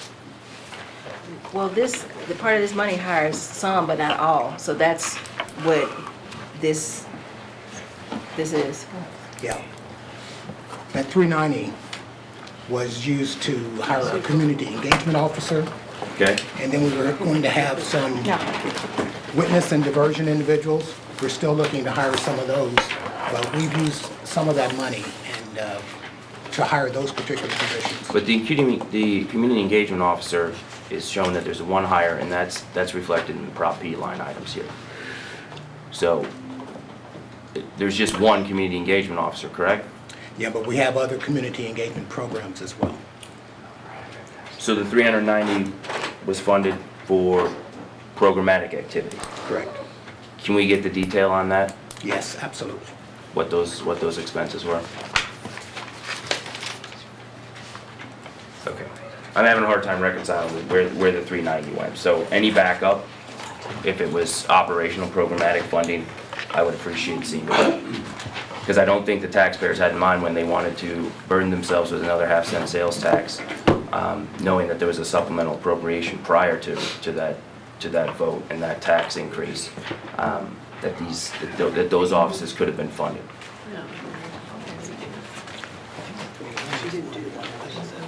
And, I mean, is that the one that was cut out the budget for diversion programs? Because it was one that was cut out the diversion programs that we were using to fund our diversion efforts, that maybe that's it, because that's That may have been that one. No, time. this was funded in the 2017 and 18 session, so my guess is. But that's the diversion fund originally, before the Prop P money was Correct. even granted. Correct. That was for diversion funding, but by the time we got the funding, we gave back $200,000 because at the time we couldn't fill the positions in time enough, and then that's when we got the Prop P money.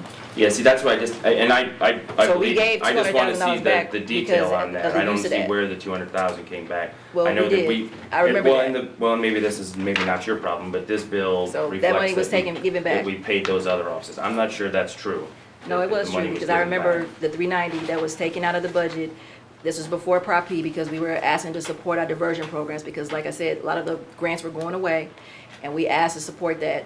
The funding came for Prop P, and Right. that's when that money was not authorized, and it was authorized, but we couldn't fill the positions, and so we gave back $200,000.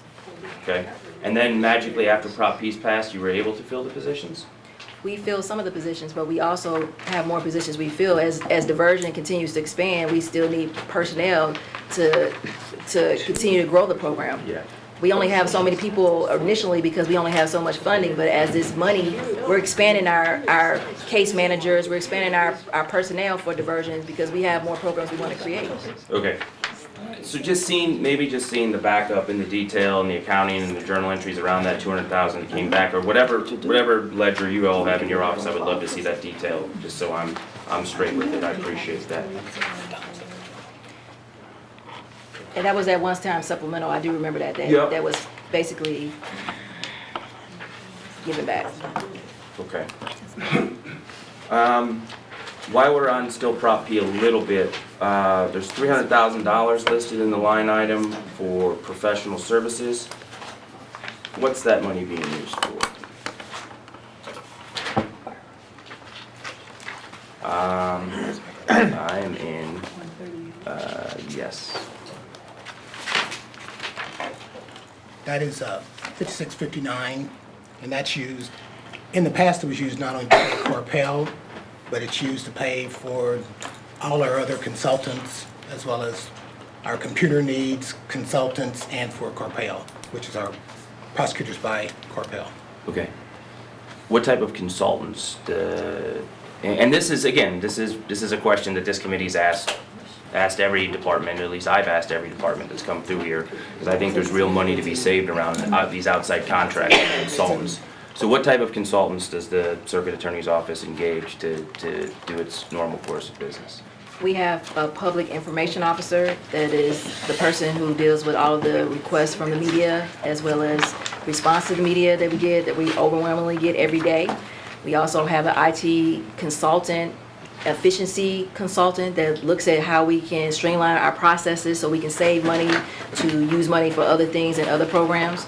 So that's what we have a consultant for, as well as we have community engagement consultants that we use in these schools to go out and be proactive of crime. Those are also consultants. They work in our 3 schools, Yateman, Walbridge, and Carnahan.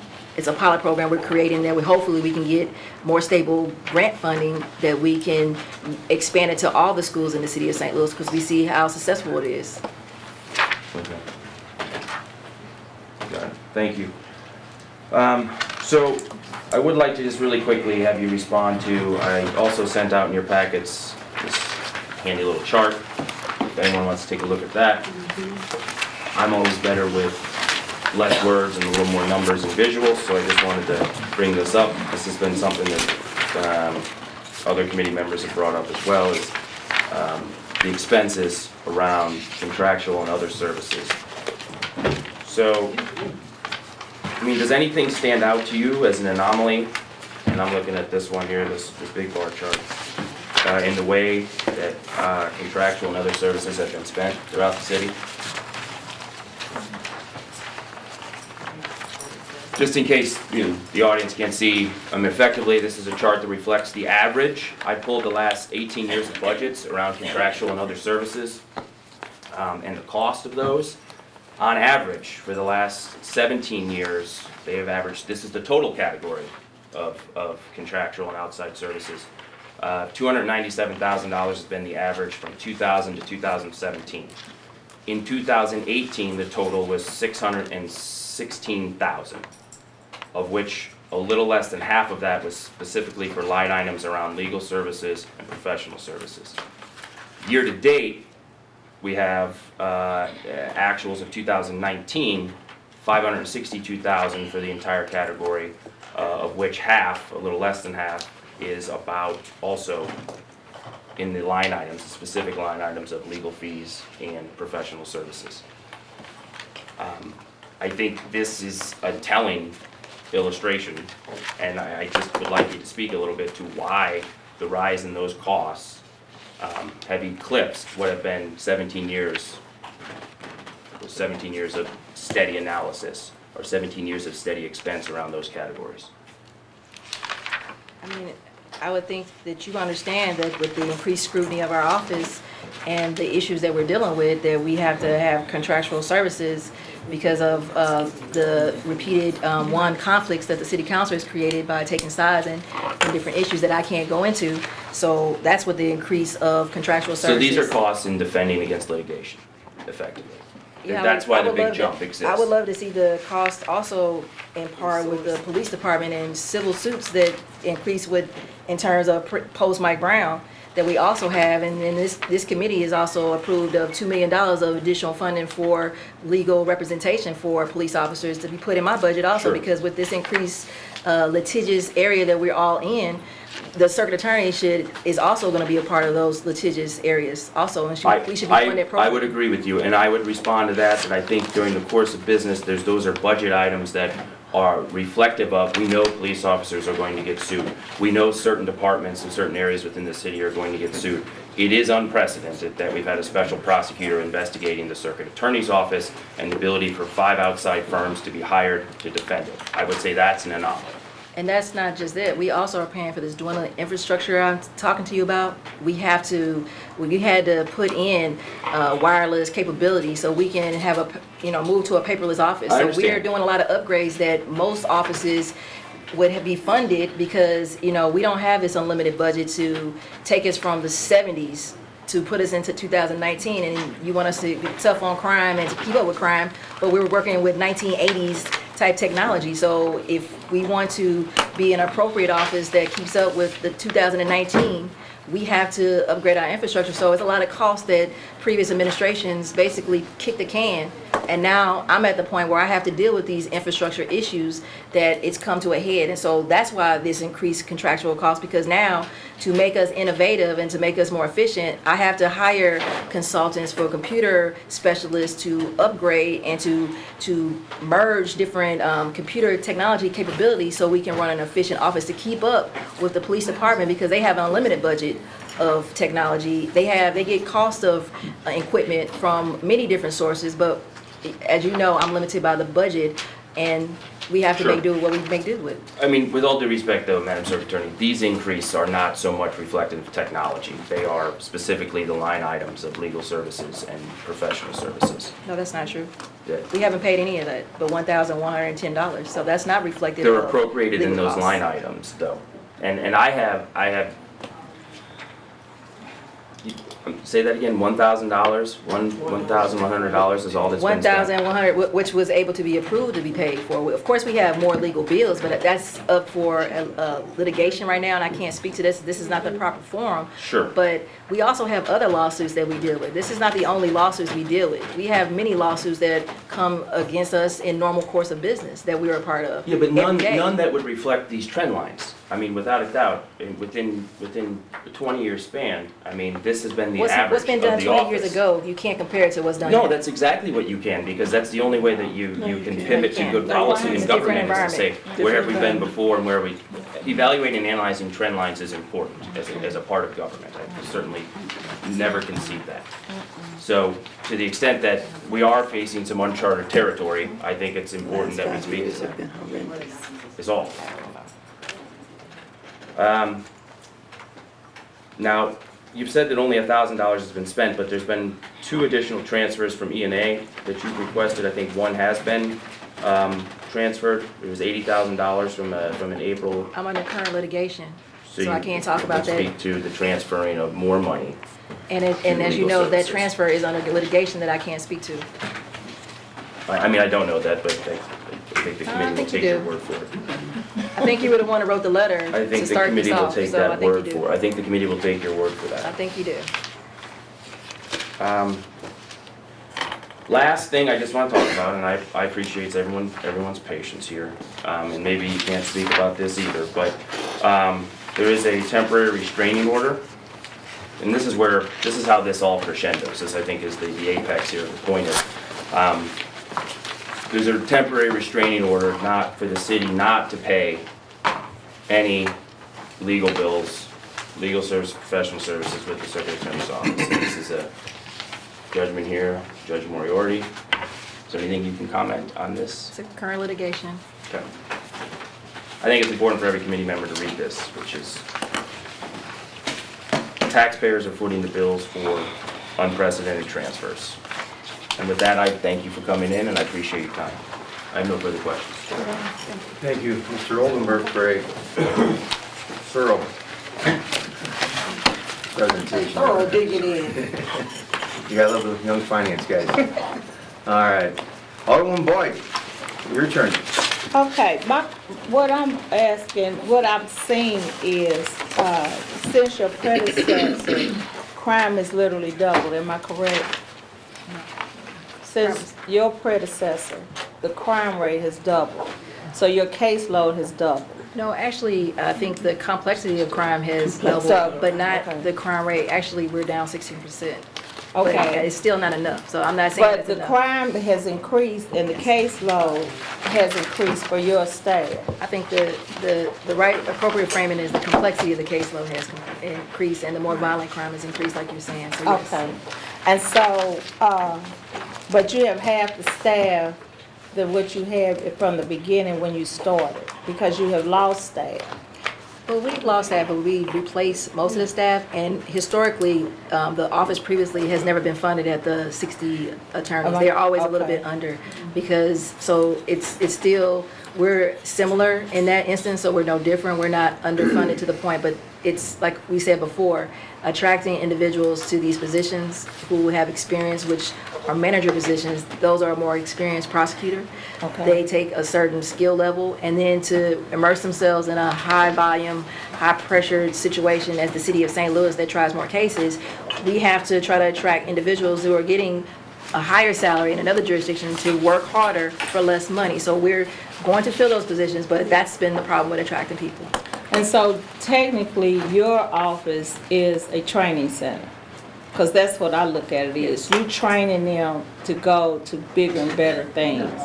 Hopefully they stay. We don't. Yeah, attract- but they don't, because they leave you after you have trained them for 2 to 3 years. Yes. And so that impacts your staff and sustainability, Yes, it correct? Okay, I just wanted to make sure I was on point with that. And has there been an increase of police lawsuits since? Okay, Yes, it has. all right, now, and I might be off chair, but I just need to ask, when Okay. Guyton was being prosecuted, who paid for his attorneys? I don't know. But it wasn't him. You have to ask Nothing this. to do with her. I'm just No, I don't doing know. a scenario. I understand. Okay, so I was just wanted to make sure that. So, in your eyesight, you think technology staff and Windows 7 is the most important part for your department? It is. Okay. I want to applaud you because you're taking your office in a different direction, because you're not focusing on locking people up. You're focusing on trying to help people to keep them from getting back in that situation. And you did come to a meeting and did bring a victim there, and the lady spoke on what she went through before she went to court. And so I applaud you, because your office is trying to hold on to those witnesses. But do you partner with any other organizations to help you with the witness protection? As you know, one of the issues with the prosecutor's office and to help, we have to make sure in our caseload, because St. Louis is a small, small city. And so everybody knows everybody. So to make a witness feel comfortable, we have to make sure we have the right people who can, one, know the community in which they come from, which we want to partner and work with, people like, we work with Mr. Katiwa, you know him, and he reaches out to many different partnerships with Better Family Life, as well as, we reach out to people's health. We want to have this unique individual in the community that's in our office, because one of the problems we have as law enforcement is to build trust in the community.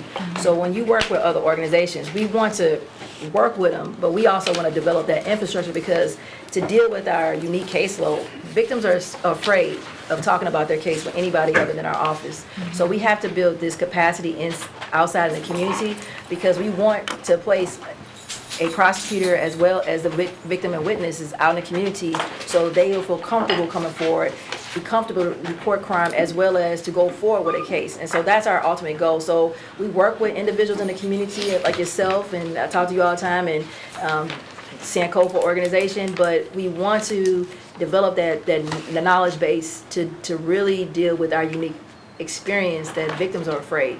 And we inside our office have to protect our victims, because that's our duty under the law, is to protect our victims and our witnesses. And so we need a person that knows the community, but at the same time does not have a connection with some of the criminal issues that these cases kind of involve.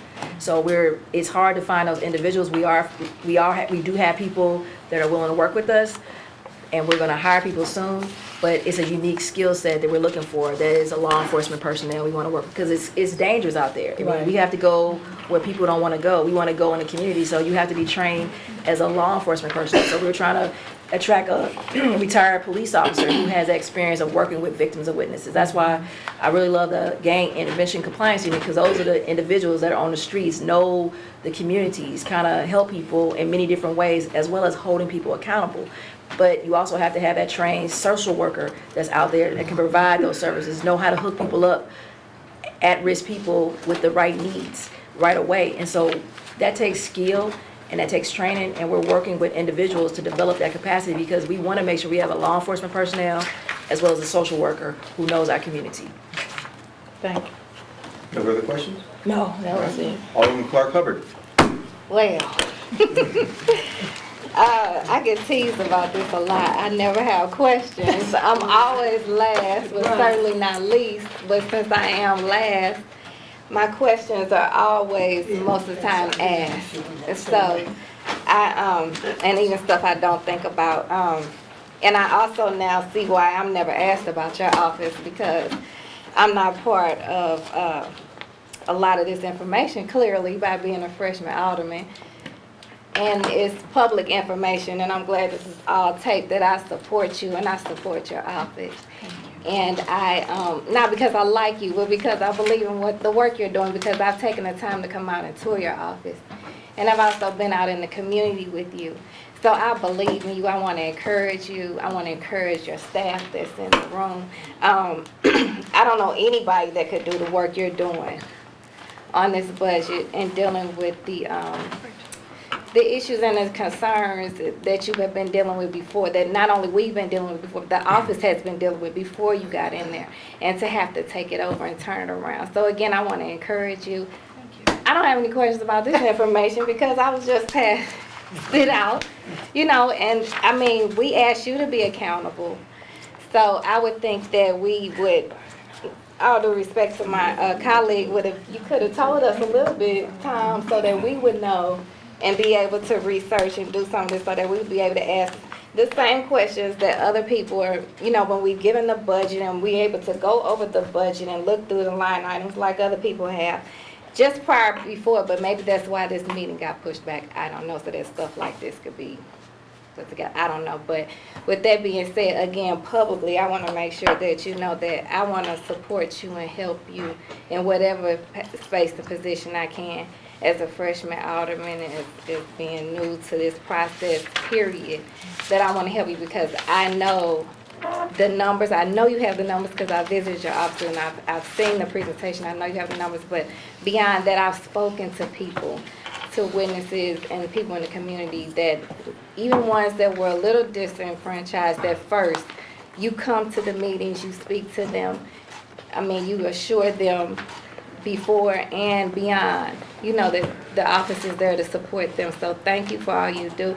With that being said, I want to yield some of my time because I think it's only fair by this being a public process that since something was passed out in this room with one of my colleagues on it, that he have at least a position of time to speak to it. So, Mr. Chairman, can I yield the rest of my time to Alderman John Mohammed? Do you have more questions, Alderman Mohammed? Just a comment, sir, if it pleases the chair. Thank you, Mr. Chairman. In regards to Board Bill 93 that was passed out, just for complete clarity and transparency, Board Bill 93, which was introduced by myself and the President, that was a supplemental appropriation for 3 different components to her office: victim services, diversion, and also computer upgrades. Now, those computer upgrades were simply for her office because at the time when she took office, they was actually still using a big file room to store cases. So she had to get the appropriate computer technology to get rid of paperwork and put them into a computer database. Now, it still costs money to manage this database, which is why she's asking for $500,000 in her computer and technology budget. How many cases do you have a year? We have over 3,000 cases a year. Over 3,000 cases a year. I think $500,000 is not a load of money, especially when we go through this budget book. We see departments and offices with $200,000 and $600,000 worth of computer technology and travel costs and other expense accounts. When you compare her budget with everyone else's, her budget is underfunded. So Board Bill 93 was just a supplemental appropriation that was only $390,000 just to get her out of filing paperwork in a big room, which has been which was the current process before she took office, and which also delayed costs for the city of St. Louis. She didn't have appropriate staff to go through paperwork each and every day looking for cases. So that was only for computer technology and 2 other programs which were not fully funded or fully staffed at $390,000. In regards to Board Bill 232, which was sponsored by Alderman Bosley, and this proper format is not correct because it was committee substitute several times, and this was something that the circuit attorney did not approach the Board of Aldermen with. The Board of Aldermen actually approached the circuit attorney with. And this is something that the Black Caucus has led. Absolutely. It was sponsored by Alderman Bosley and is also co-sponsored by every other Black Alderman, all 11. And it was withdrawn from the calendar because more research was still being done. We was trying to come up with a cooperative agreement between the Director of Public Safety and the circuit attorney as it relates to establishing this unit just for the best case scenario in the city of St. Louis. So it was withdrawn. And again, she did not approach us with this board bill asking for $850,000. This came from us working with our financial analysts, the expertise of former Alderman Terry Kennedy, and also working with Director Evers to come up with a realistic number that would transfer from the police budget to establish this special investigative unit. And these are best practices of criminal justice reform that are done throughout the country. I know several district attorneys, prosecutor attorneys actually wrote to the Board of Aldermen stressing the importance of the circuit attorney having her own investigative unit. Some of these district attorneys come from, I believe one was New York County, San Francisco, and there were a couple of more. So this is something that we were doing only for transparency. This was not approached to the Board of Aldermen by the circuit attorney. It was the other way around. And she graciously agreed that this is something that needs to happen, but I just want to make sure that this is clear and transparent. Neither number in either board bill, now Board Bill 93 did pass, and that money did come back did go back into general revenue. And we actually gave that money to the police department. When it came back into general revenue, I'm sure we have an official from the budget office. He can confirm, and I know for certainly Paul Payne, our budget director, can confirm. But once positions cannot be filled, Because it was an emergency clause in the board bill, it had to be filtered in a certain time. That money did go back into general revenue, and it was quickly and expediently sent to the police department without any further conversation between the Committee on Public Safety or the Board of Aldermen in general. Just want to make sure that that is completely transparent and make sure that people know that. I thank the Alderwoman from the 26th for yielding her time. That's all my comments, Mr. Chairman. Thank you, Alderman. Mr. Chairman? Yes. I promise you I'll take 2 minutes or That's less. fine. All right. Madam Vice, please, go ahead. I thank the alderman from the 21st Ward to give clarity to those 2 board bills.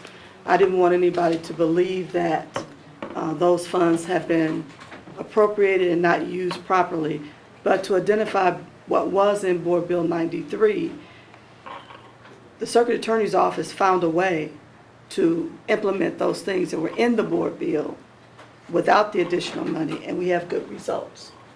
So that's something I wanted to share with you. Also, you have to remember in the last 5 years, most especially the last 3 years, we've been sued so much, and that costs money. And the Circuit Attorney's Office has been sued, and the City of St. Louis. If you even talk with a high voice these days, you will probably get sued if you are a police officer or someone else. So the culture has changed, and it's going to continue to change. And what I'd like to see us do is to get prepared for that. And so some of the suggestions that have been made are required. They're being done all over the country now because of the way people think about law enforcement and other things. And I'm hoping that based on our public hearing the other day, that we find a way to implement some things in the Circuit Attorney's Office and find a way to support Cure Violence. That is a program that is no doubt successful, no doubt. And we need to do something different. We've been doing things the same way, and it's not working. The numbers are continuing to increase. If anybody was here like 7 years ago, I told you, if we didn't start doing something different, I was mainly talking about North St. Louis, and I told you it was going to be in your backyard in a minute. And now it's the entire city. And county. It's out of control. This region is out of control. We need to try new and different things. We need to help people from getting into those situations. So we are working with, they are even saying now you need to start at 2 years old. So we are really, really antiquated in how we provide, and we have to do something different. I applaud you for the innovation of your office. I have nothing bad to say about Jennifer, because Jennifer always worked with us to solve problems with individuals, and she went out of her way to do it. But at the end of the day, this is a different culture. This is different. Is Rachel still with you? Yes. That woman knows some stuff. Rachel helped me clean up JVL. We had our own police investigator. We had our own attorney in your office. It requires specialization, doing different things. So we've got to do it different. I had to say that. I'm done. All right, thank you, Madam Vice. Anyone further comments? Alderman Carl? Just like what I'd asked for a year ago. Well, I'll be covering all the requests. Yeah, it's gotten a little better. It seemed like we were watching Cool Hand Luke a little earlier. I heard failure to communicate one more time. I know. Can I say one thing? Yeah, please, Alderwoman. Jesus Christ. The only thing that I could say is, what is it?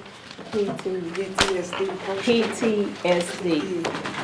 And that's what she's dealing with every day at Walbridge, at Yakeman, at Northwest. When you sit next to a grandmother that says, my grandchild of 5 has seen 5 murder victims, that's PTSD. And so I agree with the Alderwoman from the 19th. If we don't change how we do things, it's not going to get better. And so we keep pulling from social services and putting in law enforcement. We should be proactive and put it in social service.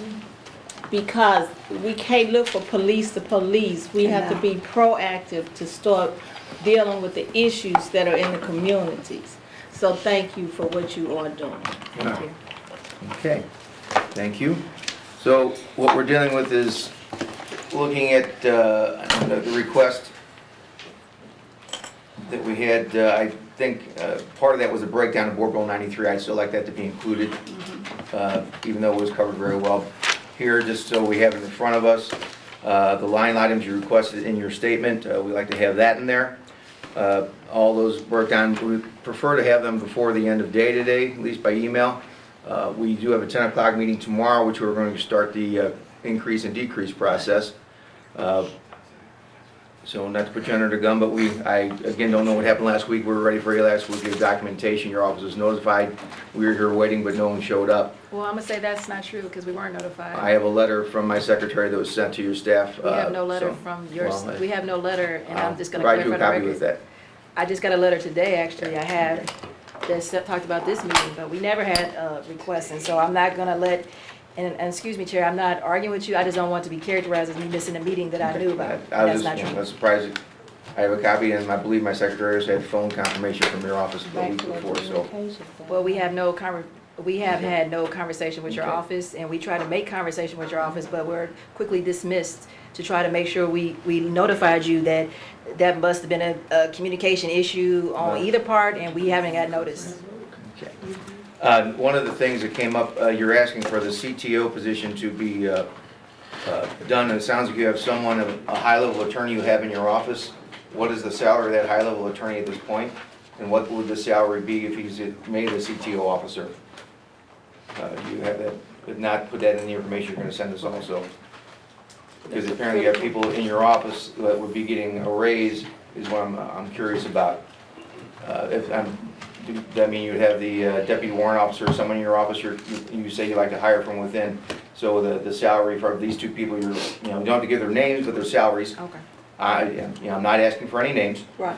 I'm just asking for this position, the salary they're currently making, the salary that you're wanting them to make at these new positions. Okay. Yeah, just identified by the type of Okay. position. Going back to what keeps coming up is trying to find people to work. Experience being the best teacher, you probably have the most, opposite office, the most experience. That may be something you would promote and something might be wanting to get some people.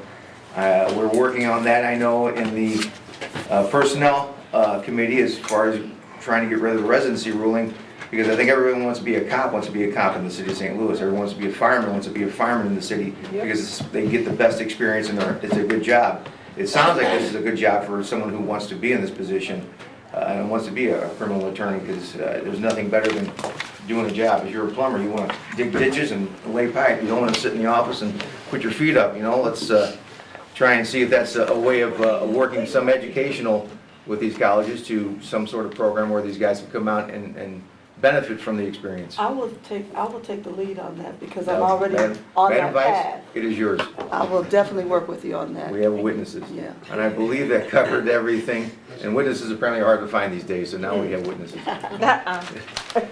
All right, as of that, I thank everyone for their time. I'll excuse the office, we have a little business to take care of without. Thank you very much for your time. Appreciate everybody, thank you. Okay, members of the board, what we're going to do is, the yellow, green means go. This means you want to add money to a certain particular thing. Yellow means caution, we're going to try and take money away from something. So as I take, if there's whatever appropriations you think, we should have enough for you to take at least 5 or 6 of these pieces of paper to put your suggestions down. For a meeting tomorrow, we start. We probably won't get it all finished tomorrow, we'll probably be planning on having another meeting. Can we have a summary of all the asks from each department so we can kind of Yes. like see Yeah, what these are? we'll put a request out to them. All right, that'd be great. And with a dollar amount. Yeah. Yeah. Good idea. But if you might need more than one of those, Numbers are all over the place. you might need more than one. That's why I handed a stack out, take as many as you feel is necessary. Each department? Got you 5. Yeah. We need one. Wherever- I have some already. You got some? What's that? Back, what, reports? Already got yours? I got some. Gerard will check on getting the dollar amount in the department, and we'll see you all here tomorrow at 10 a.m. We'll start with the Christmas wish list. And, okay, we have no resolution for review, no, yes, sir? I wanted to just give you a 2-minute report on the public meeting. Oh, I'm sorry, you were here when we asked for, I'm sorry. do the minutes, okay, Yeah. please do. We did have a public meeting on last Thursday night, Right. and we had a pretty good turnout. I think it's about what, about 60, 70 people? I think so. Yeah. So, We had a good turnout. we had a good turnout. We were there till 9:10, but I didn't mind because it was very informational. And people were polite. Yeah, they were. They were very polite. So the most important thing to most of the people who spoke about the budget, they did not have a major complaint about those things that have been budgeted for the various departments. Their main concern is how to deal with crime. Most of the people spoke on Cure Violence, that program, and would like to see it funded. The focus on how to make sure that there's, Let's skip some for John. I did get some, but maybe just in Okay. case. Let's get the conversation out till she's finished. okay. So, one of the things they wanted to do was to make sure that the city could focus on doing something different. People are not interested in more police officers because, and this is interesting, because a number of residents had done their homework on the FBI sites and Department of Justice sites, and per capita, we have too many police. And so, obviously, that is something for us to look at, too. They also wanted to know how we could make sure that there was more attention paid to demolition, because they believe that that's a part of the problems in their community. And we do know that we do have a non-for-profit program that trains people on demolishing properties and salvaging. There's a huge amount of money that can be made in that industry. And so knowing that, we'd like to see that program increase. But we're not so sure that we want to push it for this budget. But we want to look at it and see how it can be improved. Selling the vacant buildings, they want to continue to do that. There was a couple of people who wanted to talk about homeless shelters and creating new economic opportunities for the citizens. One lady who was there, she's a scientist, she teaches at the community college, had just been a recent victim to crime with a gun. And one of the things in listening to her and looking at the hurt that was in her eyes is that this is happening more and more every day to people who would never have dreamed that they would encounter something like that. Whereas I can say I've encountered it all because of where I live, and I know that. But it's still the hurt and the pain and the probability of being murdered is still there. And we have to do some different things when it comes to abating our crime. And the Clergy Coalition was represented. The chairperson was there. They were on board to work with the city. And I thought that was important because one of the things that they're complaining about is grilling hot dogs on Saturday. They say it's not solving a darn thing. And they need something with more substance. They have a lot of people who can work in the communities. And I went to 5 sites in the last 3 weeks. There wasn't one iota of information being passed out at the grilled hot dog thing. How can you help somebody if you don't give them information? And so they're really upset about that. So we must do things differently. Thank you. Thank you, Madam Chair. So there was, can I answer? Good, yes, sir. There was nothing from SLDC or any of the jobs, There was not Slate? one iota of information available to be passed out, nor had the people even been talked to even kind of have an Here's your idea hot dog, go on to your say way. one or two things. No, I mean, just here's I mean, your hot and dog it's really sad because at my church, I went to my church, and I stayed at my church 2 hours. 3 people showed up because they are members of the church. Okay. It doesn't, that's not how you do Well, it. Choke. It's not what, I didn't know Yeah. that hot dogs were a panacea. I've seen more excitement for creating block units and people working together north and south. Okay. Something else, Okay. Carl? Yeah, just very quickly, just because I've sat on this, I even was the vice chair. They're asking the sheriff's department, the fire department, all the public, we have to have this thing, we gotta send it back to E&A. They're not gonna like what we do. They're gonna send it back to us. If we extend it back and forth just enough, it will pass the way it came to us.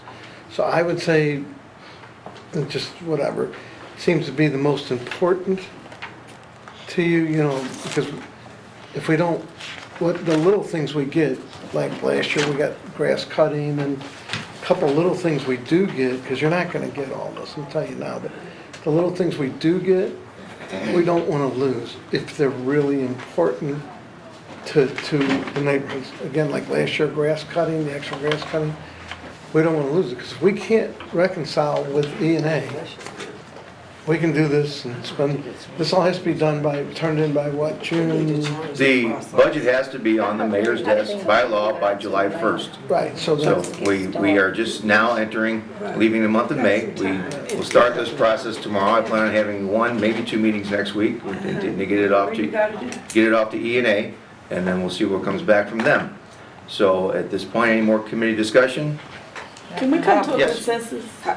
How, and I'm maybe I don't want just you to talk talking in the wind here, but I think it's quite unfair, and I know that's the process, but is there any way, I don't know if it requires a charter change or whatever, that we'll have more time to dissect this, because it's like if you just pop the ball back and forth, and no one agrees, this person doesn't agree, then it's, as they said, I don't think that's fair to the public.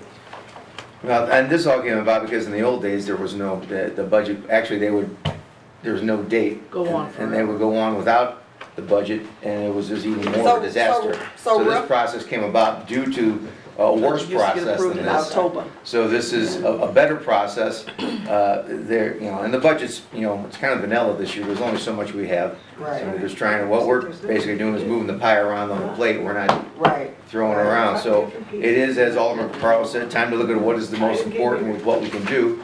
Again, as Alderman Oldenburg said, if we don't ask, we don't get. So it's time to get those questions together. We'll get the request all on paper for you from the other departments.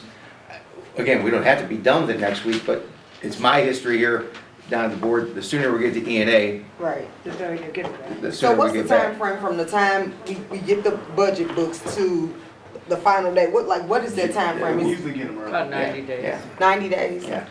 Supposed to be, 90 days. but it don't From when you work. I get was it. like, when we that don't start. work. Yeah. But we don't do July that like 1st. that.